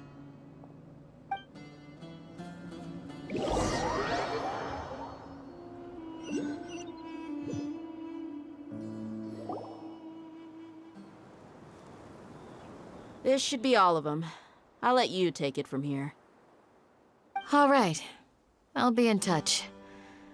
Until then, please stand by. Candace, do you need any help? Candace will be okay on her own. I trust her, so you can too. She's been guarding Aru village for quite some time now. If anyone is qualified to question the offenders, it's her. While I'm questioning them, why don't you pass some time by exploring the area? I'll meet you back here tomorrow morning, Traveler. As for these idiots, let's just hope they live to see another day.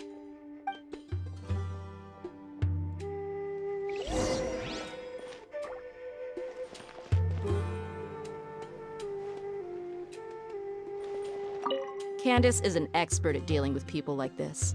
All we have to do is wait for her word.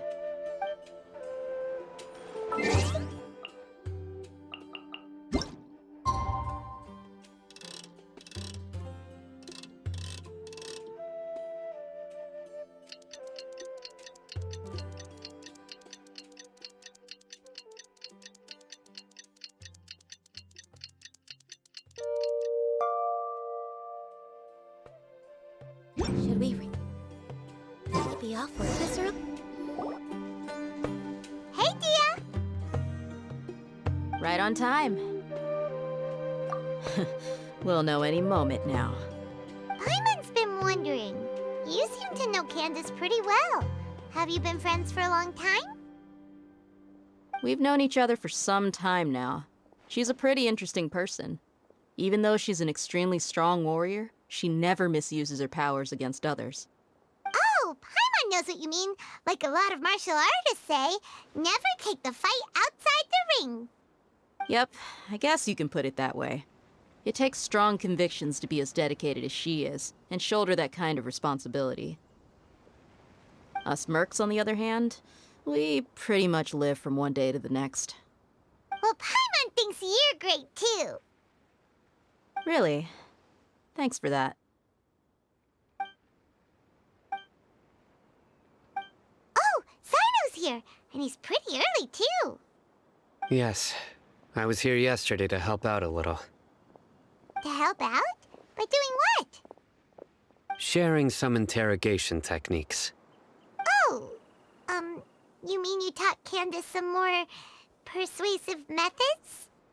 Right. Come on in, everyone. Come on, let's go inside.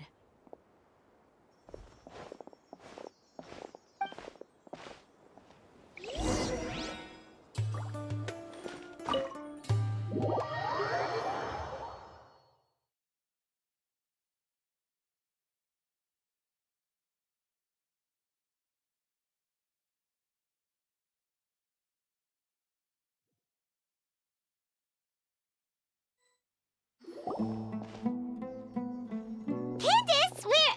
Whoa, you look furious. Do I? Huh. What gave it away? Oh, there's no mask that can hide true bloodlust. Cover up your eyes, and it'll still show itself at the corners of your mouth. Perhaps I need to work on my composure. Still, it's perfectly understandable why I'm angry. I'm sure everyone present would agree. Yes, ma'am. Please, don't beat us anymore. We're gonna die. Well, looks like Sino taught her well.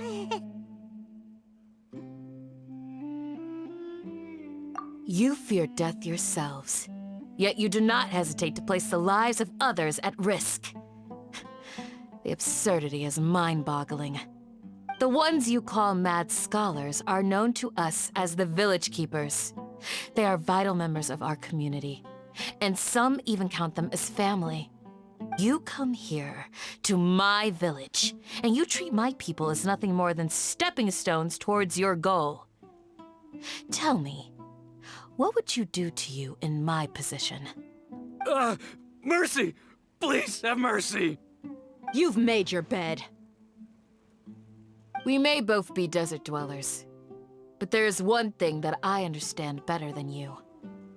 The resurrection of the Scarlet King will only result in war. And war serves no one. The people of Aru Village care little about which god is in power. Life may be tough and tiring, but we wish to preserve our way of life.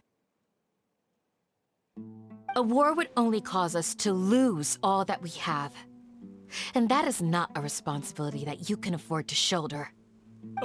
We understand. We're sorry.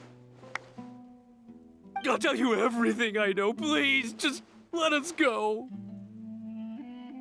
I'm listening. You might not believe this, but it wasn't us who came up with this idea.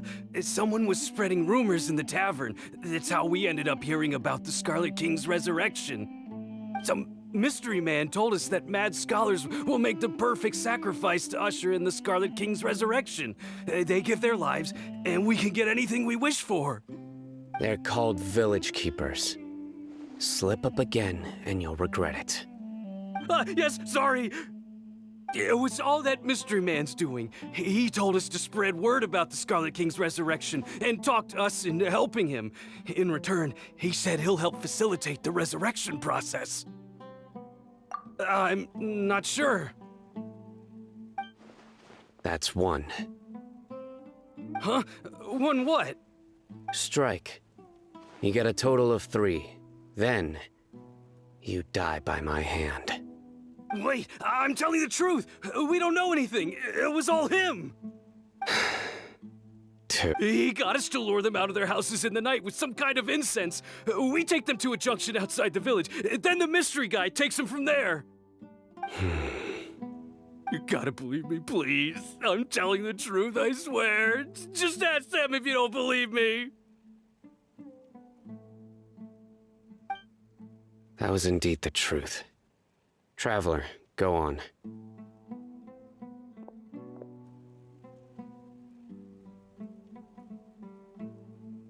You have to believe me. If I knew that, I would have told you his name right away. I'm not risking another beating to keep his secrets. No way.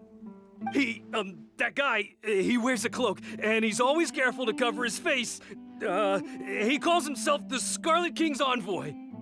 I believe I may know what's going on. Uncle Anpu? What do you mean?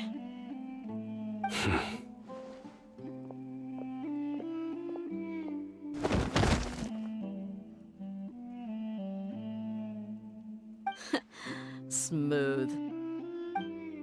Okay, speak. If my suspicions are correct, this mystery man they speak of could be from the academia. Some time ago, people from the academia attempted to take the village keepers away. I refused, insisting that they are part of our community. It strikes me now that this secretive character shares the same goal they had. Which means it's highly likely that the academia was purposely spreading a false rumor to trick the radicals into delivering the village keepers right into their hands. They were the ones who brought them here to begin with. Now they're trying to take them back? We aren't gonna let that happen. Not the academia again.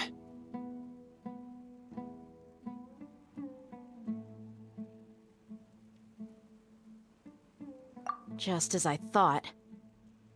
But what could they want with the village keepers? People are nothing but tools in the eyes of the academia. A change in their plans likely means they found another way to exploit the scholars. Regardless, our top priority now is locating the village keepers.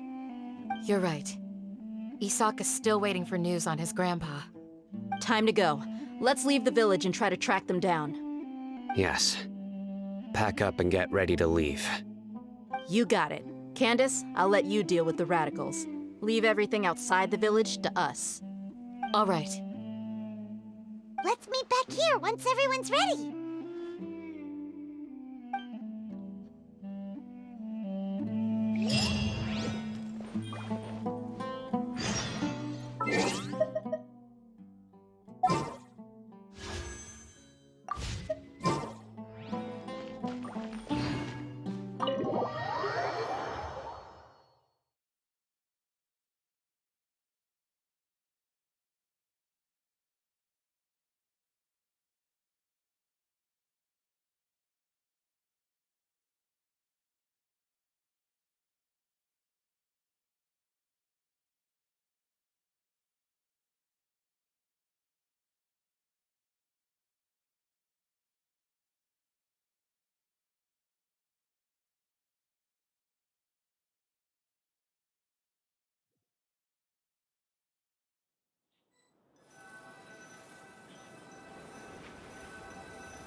Let's get some food in us and then we'll... Whoa! Where did you come from? Well, as you can see, I am merely sitting here and reviewing what we have deduced thus far. You were gone for ages! And now you're suddenly sitting here musing to yourself? Where have you been anyway?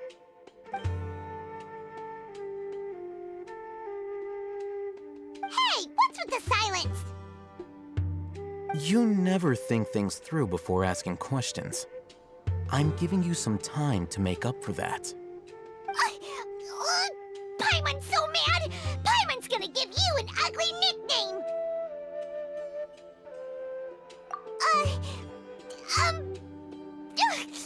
Never mind! Paimon's got nothing. There's just nothing super obvious to pick with this guy. It makes it so hard. Well, you've heard nothing to suggest I left this whole time. so clearly I stayed in the village to investigate. Anyway, you plan to leave Aru village and keep searching for the truth of this matter, yes? Yep. We're not gonna find out anything more by staying here, so we thought that we might as well take the search elsewhere.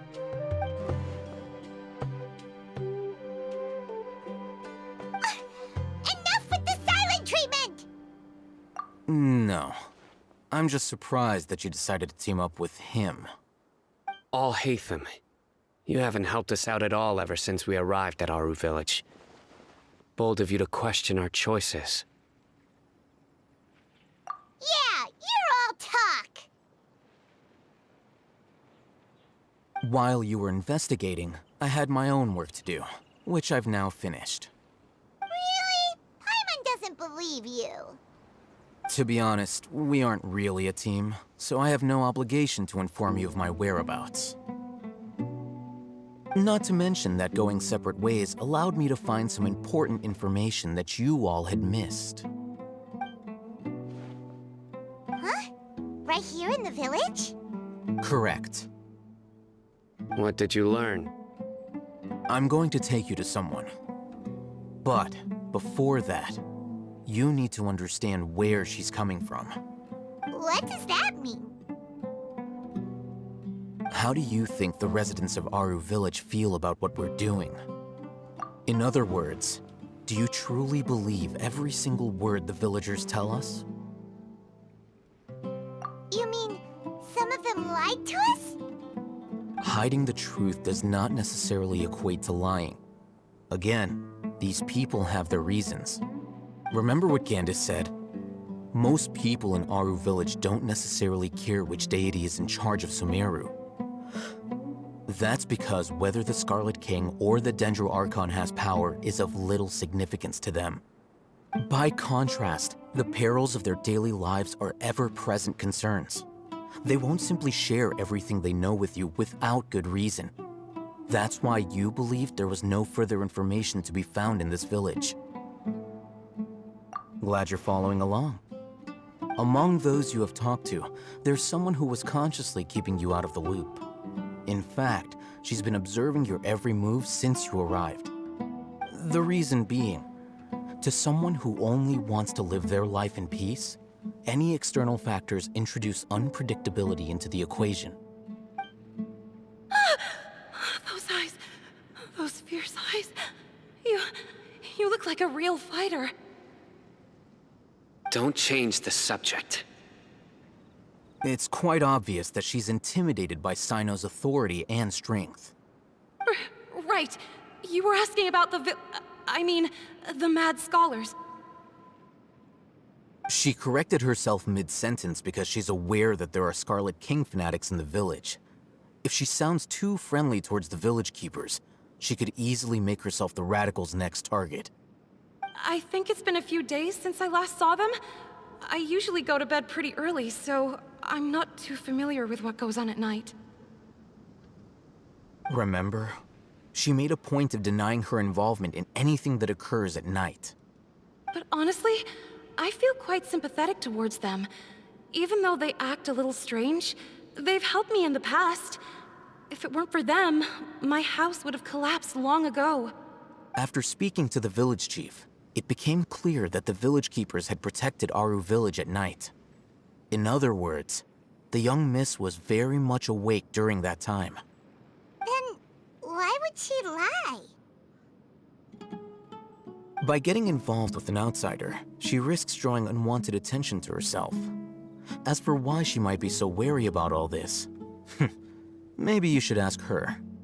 I'll pass on this one. You said that she is afraid of me. If so, it's best if I stay out of this.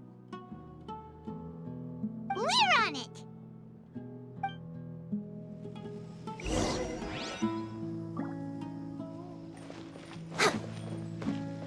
Next on the agenda. Next on the agenda.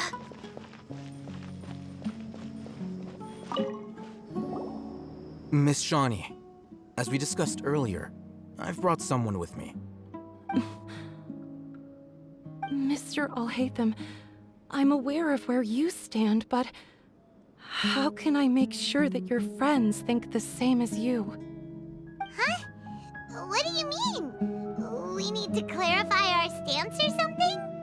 Go ahead and talk to her. You'll get the answers you want. Go on. Earn her trust. Is it really that simple? May I call you Traveler? Hi, Traveler. I want to ask you something. Do you think the resurrection of the Scarlet King can truly change Sumeru for the better? Why's that? That's very similar to what Miss Candace says. I know you two are friends. That's why I'm willing to talk to you, even though I do have some reservations. Before, I wouldn't even have the courage to ask something like this. Traveler, do you believe our lives will get better?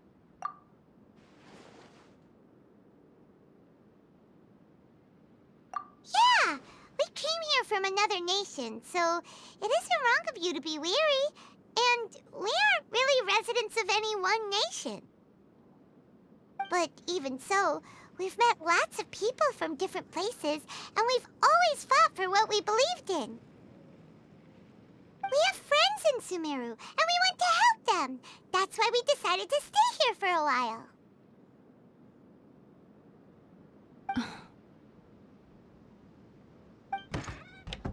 I want to trust you. My apologies for posing my questions like that. To be honest, I didn't expect you to come back for more information.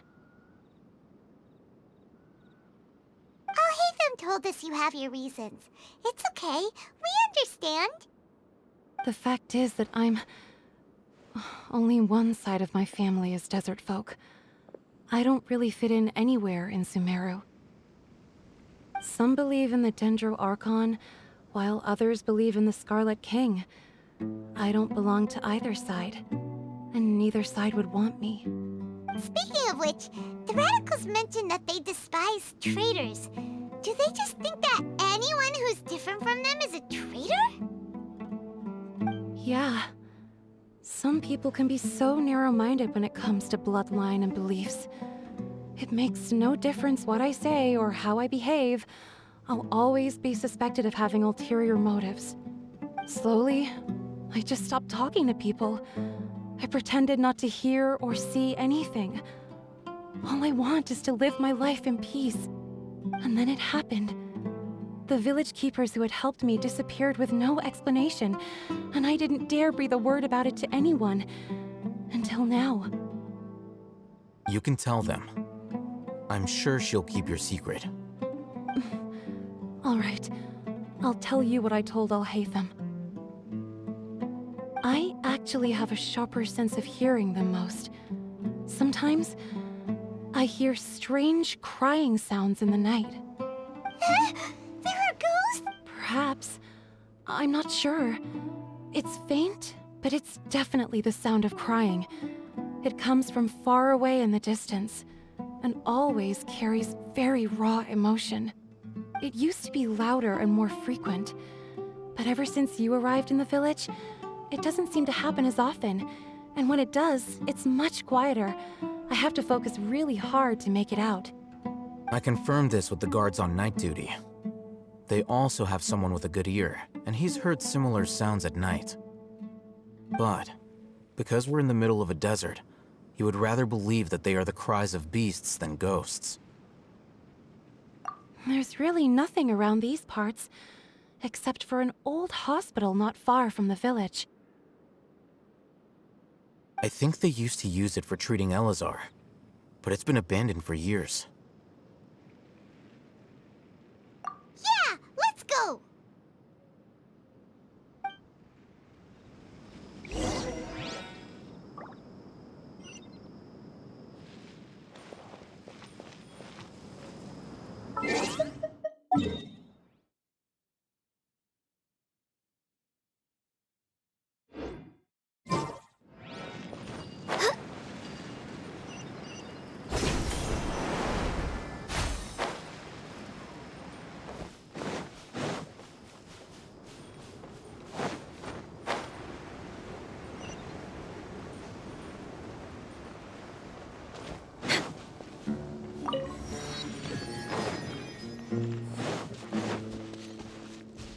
way behind schedule.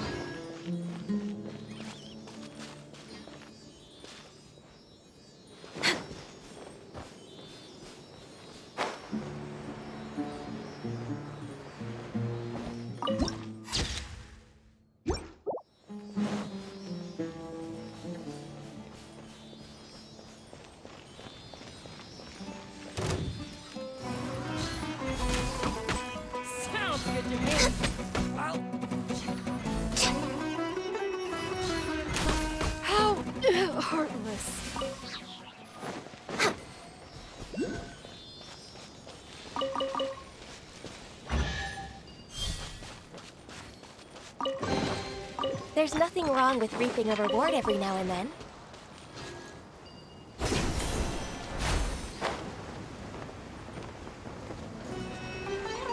Oh, is this the place? It's in terrible shape. And there's sand everywhere. Empty and forgotten. An ideal place to hide people. Next on the agenda...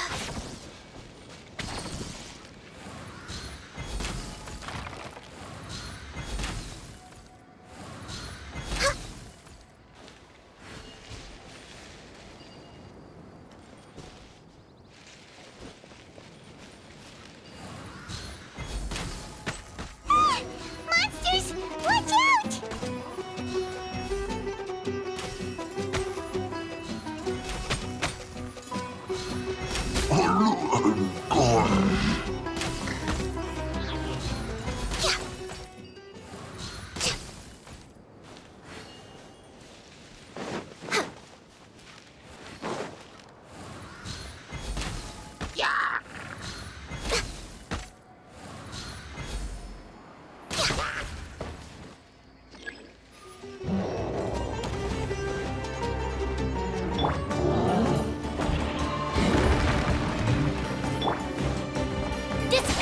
Out of my way!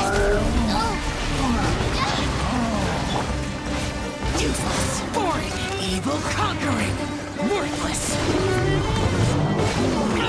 Get out of my way! Here! Here! Worthless! Here!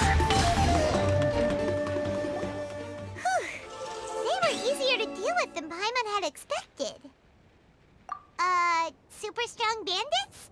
Or monsters taller than buildings dropping out of the sky? Or, you know, something like that. He looks super serious. We gotta stay on our A game too. This is the one.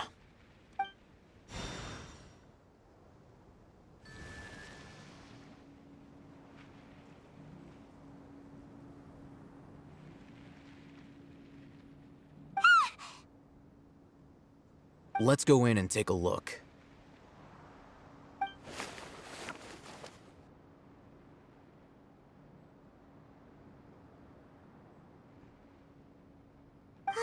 Hey, Hatham, we haven't found squat. Are you sure we aren't wasting our time here? Patience. Shawnee says she only hears the crying at night. We have time to burn. Until then, I'm taking a break. And just like that, he sits down. Wait, he even brought a book to read? What are you reading? Let Paimon see! Okay, sure. Huh? The natural position, which is the positional propensity of an entity in natural motion in contrast with an object in forced motion? Huh? When... So, you got that? Oh, Paimon gives up. You keep reading your book. See ya! How is he so relaxed? Look at him, reading an impossible book in a creepy place like this.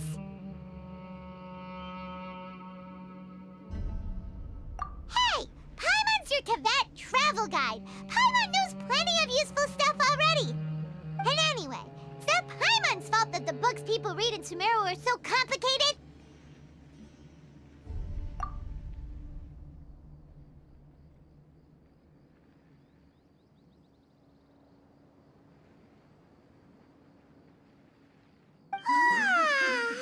Paimon's getting so sleepy. Huh? What was that sound? There it is. It's coming from that direction.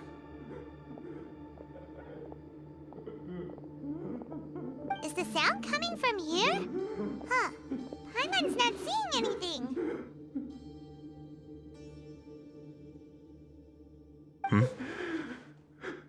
It's from below. But there's no way we can get down there. Something is off about the interior here.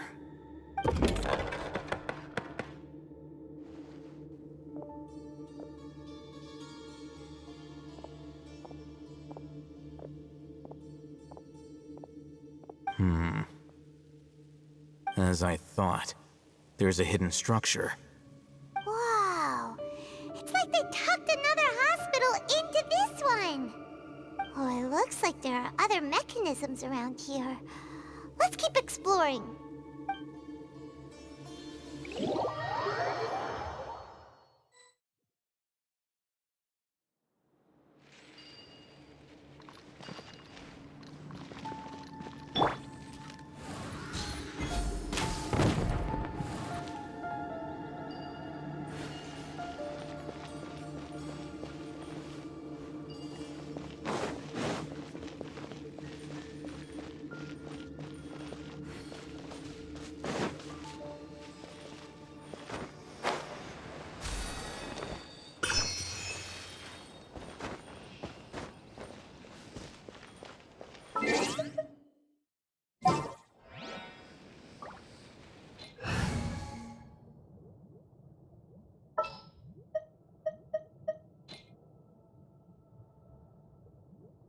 Just what will we come across?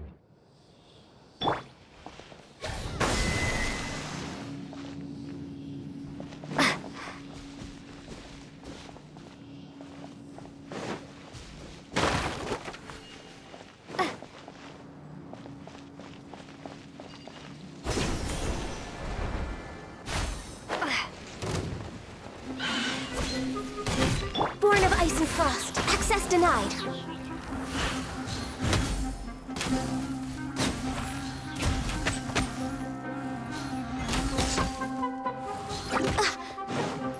We're way behind schedule. Propagate! Our bond is strong! Lament! Worthless!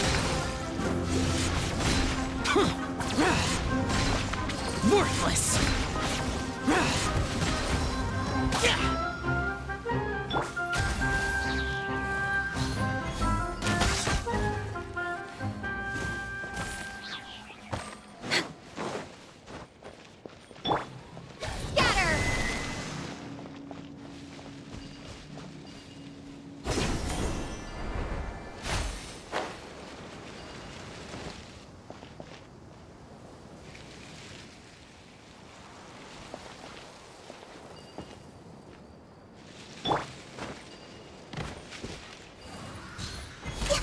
That's close enough.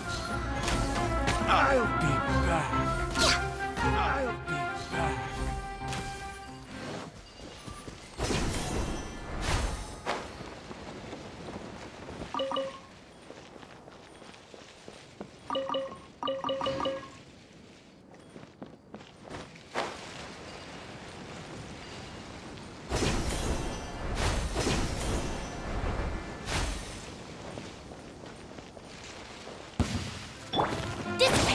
I'll settle this. No touching. Born of ice and frost. Ha!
Next on the agenda...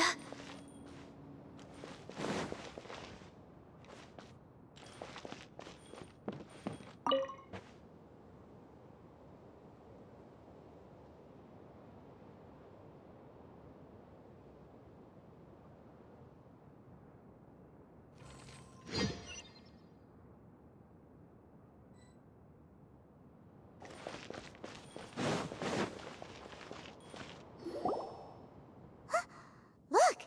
There's someone over there! Good idea. Let's approach him slowly without alarming him.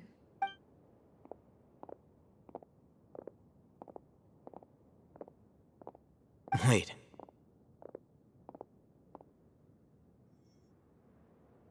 You're... He can't speak, and his eyes are unfocused. But he looks too young to be anyone's grandfather. Also, why is he the only one here? Didn't expect to see him here. You know him? He's Razak, a senior of mine at the academia. He's a scholar too? Is he the kind that holes up in a forest and mumbles stuff about training? No. And that's the problem. Razak was never involved in any of those things. He never trained in the forest, let alone reach Satyavada life.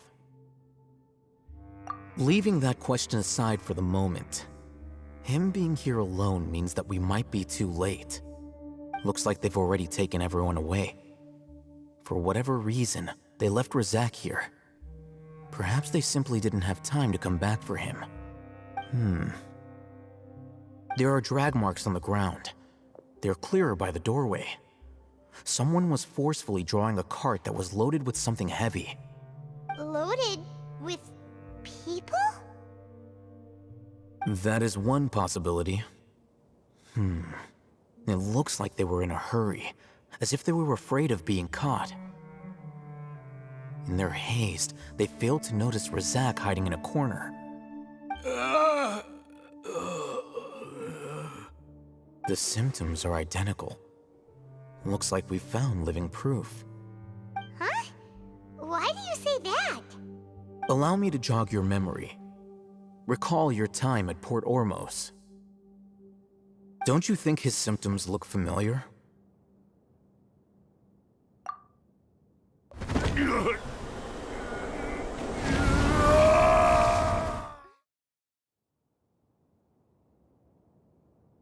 Oh, now that you mention it, they're acting the same way. Correct. The academia is behind all of this. It isn't difficult to deduce their rationale. First, the academia spread a false rumor of the Scarlet King's resurrection, emphasizing the role of the village keepers, the mad scholars who were exiled to Aru village. These rumors were all the persuasion that the radicals needed, and those based in Aru village leapt into action. Unbeknownst to them, of course, through rounding up the scholars, they were actually helping the academia. As well as being able to exploit the radicals for their own ends, this scheme has one further advantage to the academia. All the risks and responsibilities are offloaded onto the Scarlet King's followers. Life for the desert dwellers has been brutal ever since the Scarlet King's death all those years ago. Beneath the surface, feelings of desperation are widespread. Many would give everything they have for the prospect of something better. Anyone looking to exploit that for their own ends simply needs to make a few empty promises. Even if complications arise, people will see that those involved are all followers of the Scarlet King and look for no further explanation than differences of belief. A deep-seated mistrust of the desert and everyone in it by the rest of Sumeru will make sure of that. The notion of an academia plot wouldn't even cross their minds. It may seem like a simple strategy, but it is able to work wonders under Sumeru's current circumstances. Oh, that makes a lot of sense. It's in line with the village chief's theory, too. But there's still one very important question. Wasn't it the academia that brought the scholars to Aru Village in the first place? Why does it want them back now? Throughout this process, one thing has changed. The scholars' identity. First, they were scholars. Then, they became lunatics. After that, they were exiles. And finally, they become missing persons. An exile is still patently a living, breathing human being. But when someone becomes a missing person, that is brought into question. If you can't find someone, you have no way of knowing what exactly happened to them. That makes missing people an ideal resource. Resource? For what exactly? One possibility is that the information in their brains could be extracted into knowledge capsules. Extracted? You mean canned knowledge comes from people's brains? With the technology of the Sumeru Academia, it's entirely possible. Perhaps the process caused them great suffering, which is why they cry out in the dead of night when no one is watching them. So, the human brain... Nope, nah, Paimon doesn't want to think about this. I'm the Academia scribe, after all. I'm familiar with their projects. Anyway, judging by Razak's state, the contents of a divine knowledge capsule were extracted from his mind, but something went wrong in the process. Or perhaps his curiosity got the better of him, and he used such a capsule for himself. Paimon's a little confused. Can they just use anyone's brain?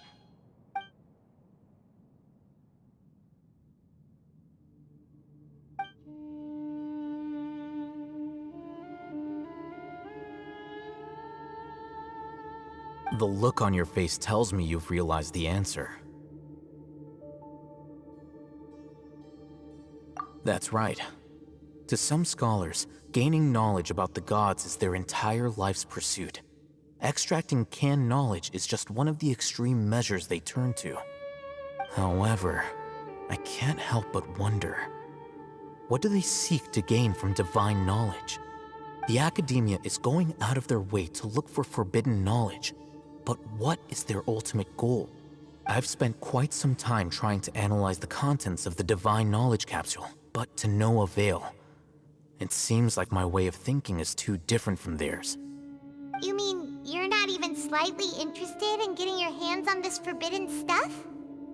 All scholars seek to expand the horizons of knowledge, but I'm not particularly interested in gods, so I don't share their degree of zealotry. Extracting information from people as if they were lifeless objects? If this is the direction of academic progress, then the Academia may as well shut its doors. Sounds like you're really against all this. Of course. The Academia's actions run contrary to their rules. Whether it be academics or knowledge, everything has its boundaries. If those lines are crossed, the rules and order that govern everything in the world will be destroyed. This matter needs to be corrected, just like fixing a typo in a book. Wait, didn't you step in to help because you felt sympathy for those poor people? Not to be callous, but no. My criteria are a little more restrictive than that. There is no shortage of suffering in Sumeru, and the same can be said for the rest of Teyvat as well. What do you plan to do about that? Save every last person? Probably not. Paimon's not sure. You can say that. Simply put, I don't blindly place my faith into strength or heroism. I do what I want. The divine knowledge capsule is something I want to investigate in full. That doesn't mean I'm willing to take action for the sake of a few strangers.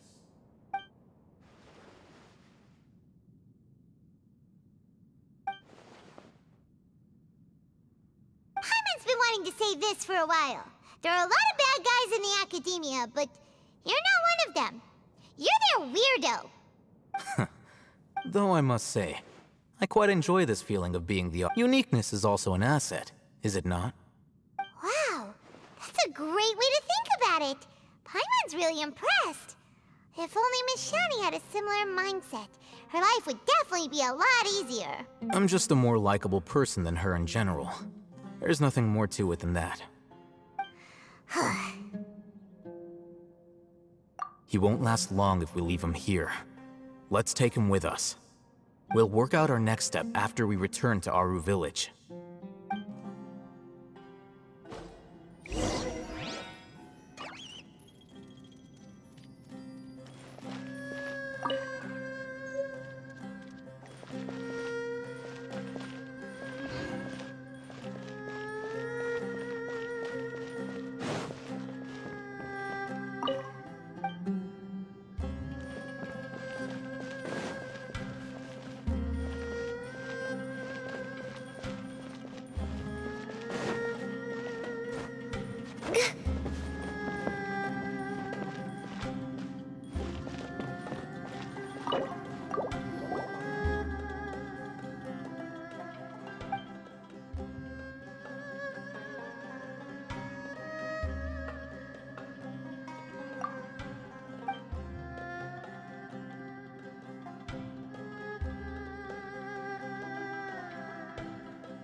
We're back! You must be tired. You should rest and take some water. What's the situation? Who's this? Unfortunately, somebody who's too young to take on the role of Isak's grandfather. Nevertheless, he's one of the people we're trying to find.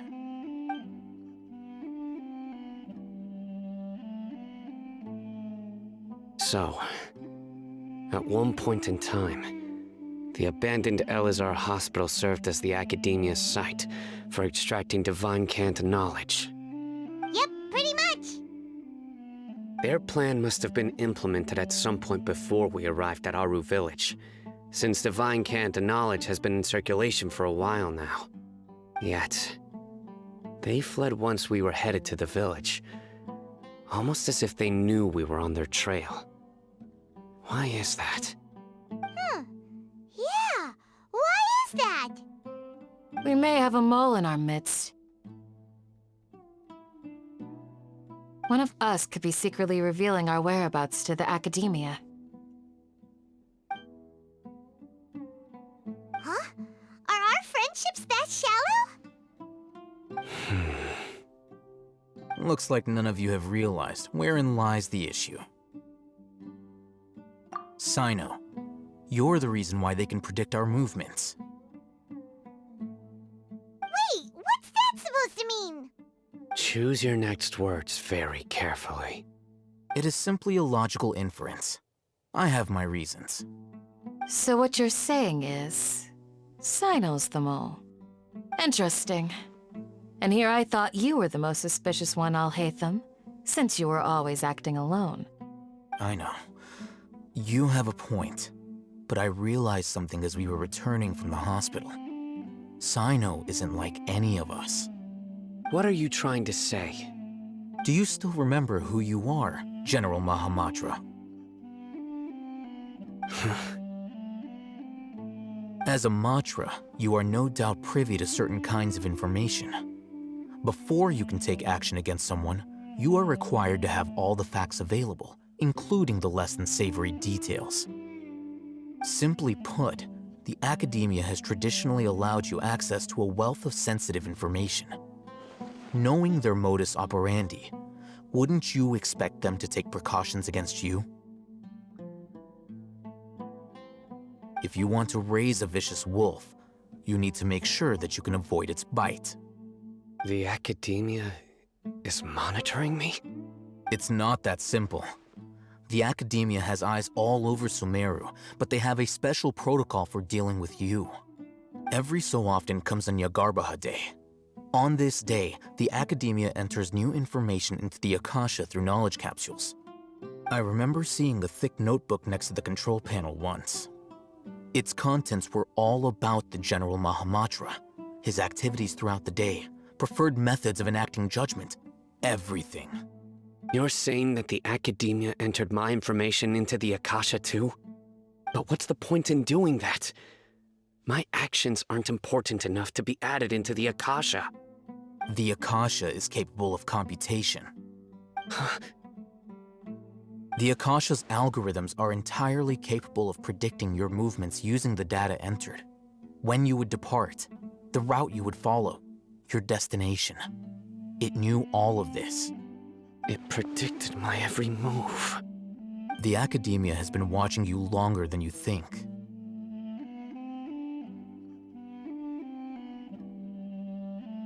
So that's how it is. Sino adheres to his principles so strongly that he's actually a thorn in their side. Tenacity of will and steadfast faith are worthless to the academia. They need scholars who are easily pliable and mindlessly go after anything they can profit from. Sino, don't take it to heart. This just proves how much of a trustworthy ally you are. They escaped because of me. Don't blame yourself. It's not like any of us would have known. I have an idea. If they predicted my movements, then I might be able to guess where they went. Whoa, you bounced back fast. There is always an opportunity for safety after danger passes. Oh, so that's how it is! Paimon gets it now! If the academia is trying to avoid Sino, then the safest place would be...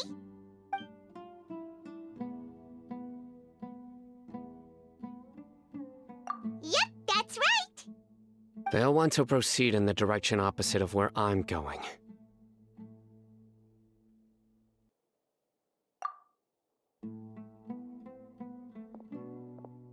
I must go. There's also something I want to investigate. Let's go, guys! After him! Please, wait! I want to go too! You want to go too? If so, you have to promise you'll stay safe. I want to find Grandpa. I promise I'll be careful and not cause any trouble. Everyone, I leave him in your hands. Yay! Let's go! Remember to pack some food with you! Paimon feels like we're missing someone, though.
Where do we go from here?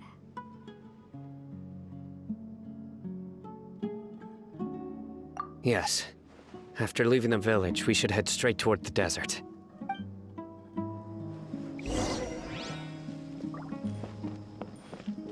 I know the desert like the back of my hand. Is that because you play here a lot? Yep. One time, Grandpa almost got lost in the desert, but I was the one who brought him back.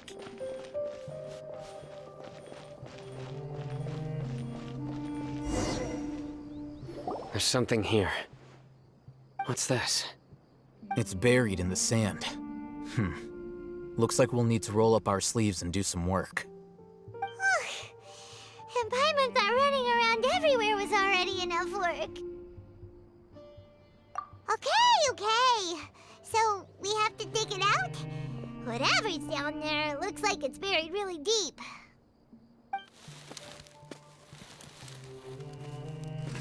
These are likely fragments of an academia-developed device, something akin to a headset. Looks like there were more than one village keeper. They must have been escorted this way because there are device fragments scattered around here. Let's split up and search the area. Chances are that we'll find other things nearby.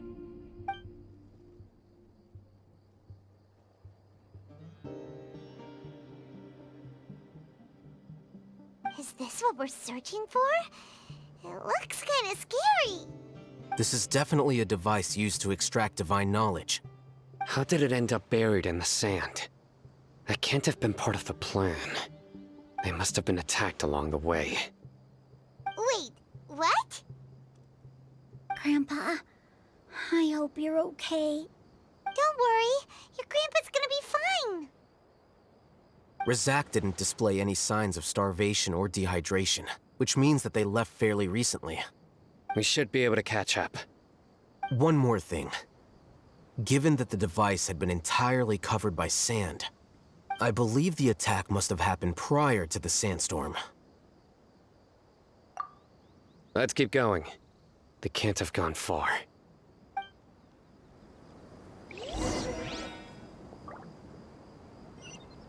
Ugh, but running on sand is so tiring. But you're flying, aren't you, Paimon? Is flying over sand tiring too? Ugh, of course it is!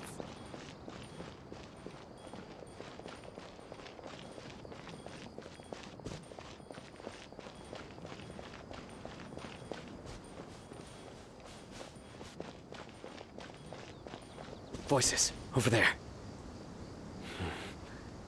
It sounds like an argument. Whoa, you have really good ears. Don't get any closer. They'll notice us. Dia's talking with the Eremites? Very interesting. Let's listen in. If you had informed me sooner, there'd be plenty of room for us to... You're one of us. We would never lie. Scholars. You don't know as much as I do. Need me to... I knew it. That's our Dia. Dia? Why would you? Dia! Hey, what are you doing? Huh? Didn't you say you'd help me find Grandpa? Why are you on their side? Well, look who's here. Ain't that something? This complicates things. You've betrayed Aru village? So, this is the great General Mahamatra. Dear, you'd be better off as my assistant than hanging around with this motley crew. Seen for yourself, I have the means and methods, and my ideals are far more admirable than theirs.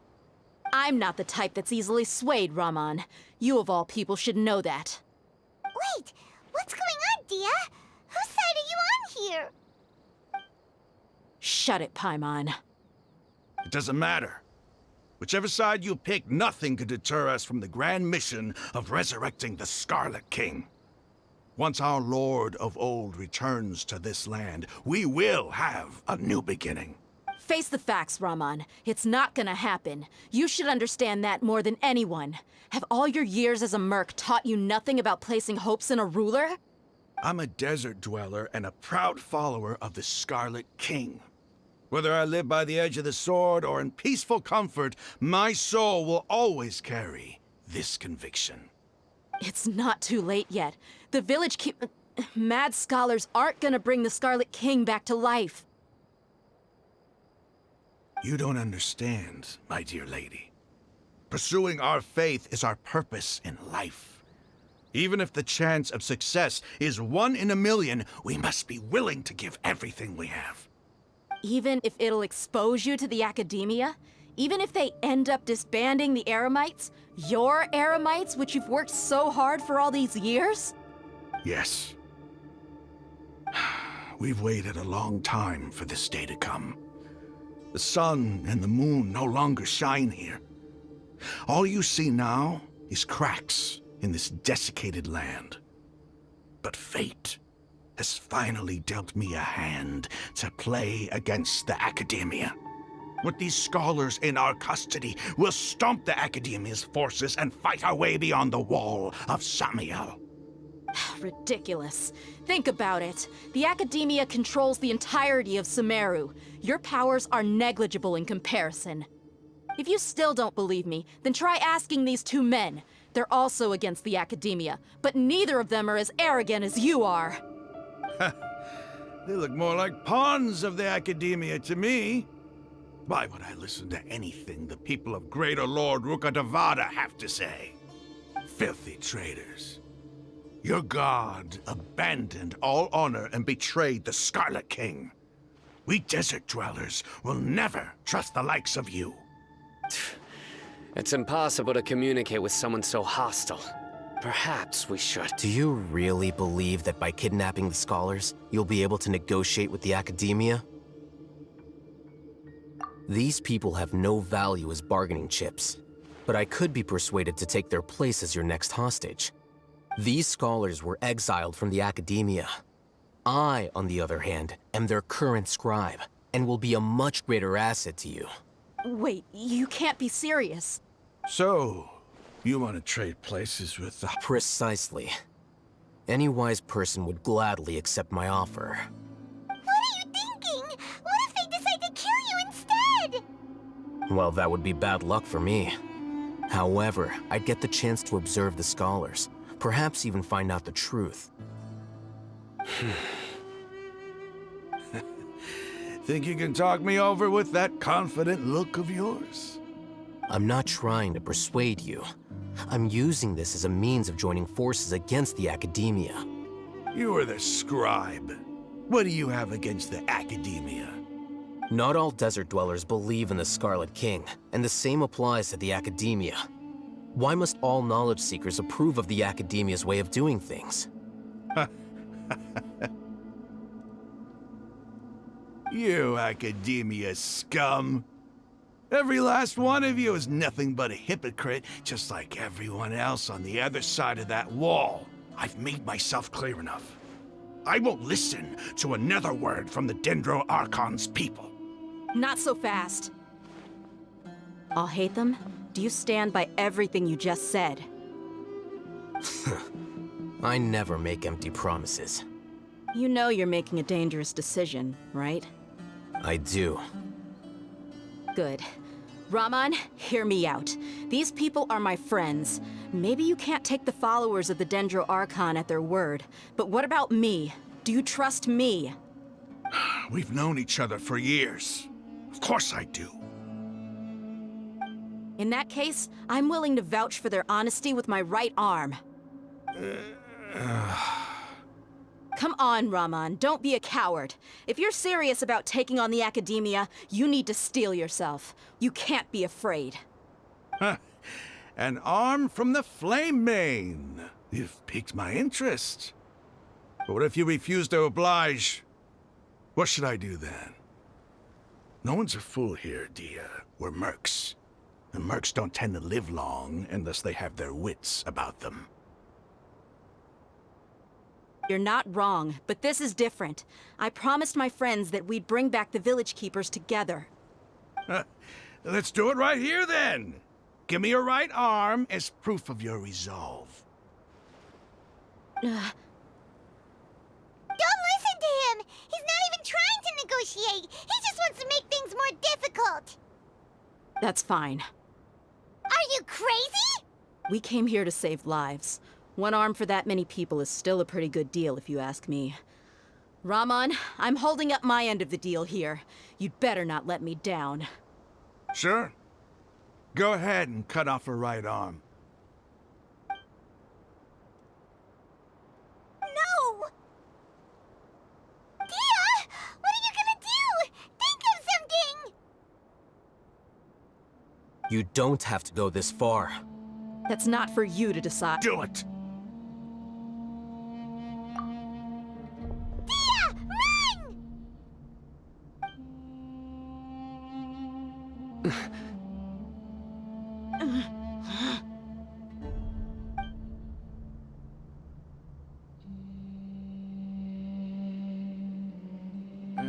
Stop!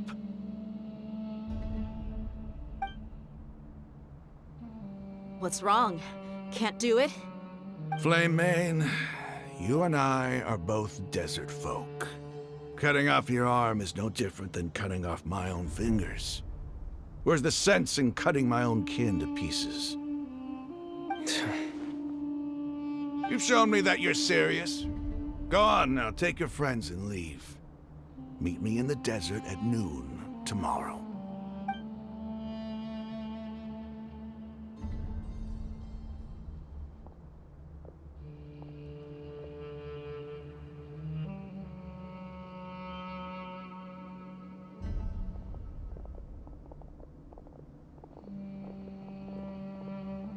Phew.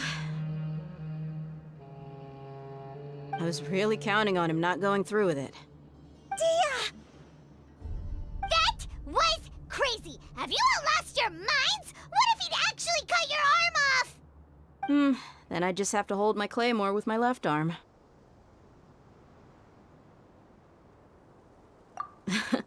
Okay, I'm sorry. But sometimes when you're out on a limb, you gotta double down to seal the deal, you know? Don't ever make a promise like that again. I can deal with the likes of them. If it came down to it, you would not lose to them either. I don't doubt it, Sino. But this is about more than me and them. There's a lot more where they came from. Even if we got rid of one bunch of radicals, there are others out there. Wiping them out would do more harm than good. As you wish. I'm sorry, Dia. I should have stayed put and listened. I should have trusted you. It's okay. I promised you I'd help find your grandpa, so I'll do whatever it takes. Whatever it takes? You just might be scholar material. Huh? Are you serious? The Eremites once said that I was a lunatic. Perhaps a little madness is essential to be successful in research. Why does it feel like he's using his praise for me as an excuse to brag about himself? Okay, let's get moving. We should head back to the village and rest up. Today was just a trial run. Noon tomorrow is gonna be the hard part.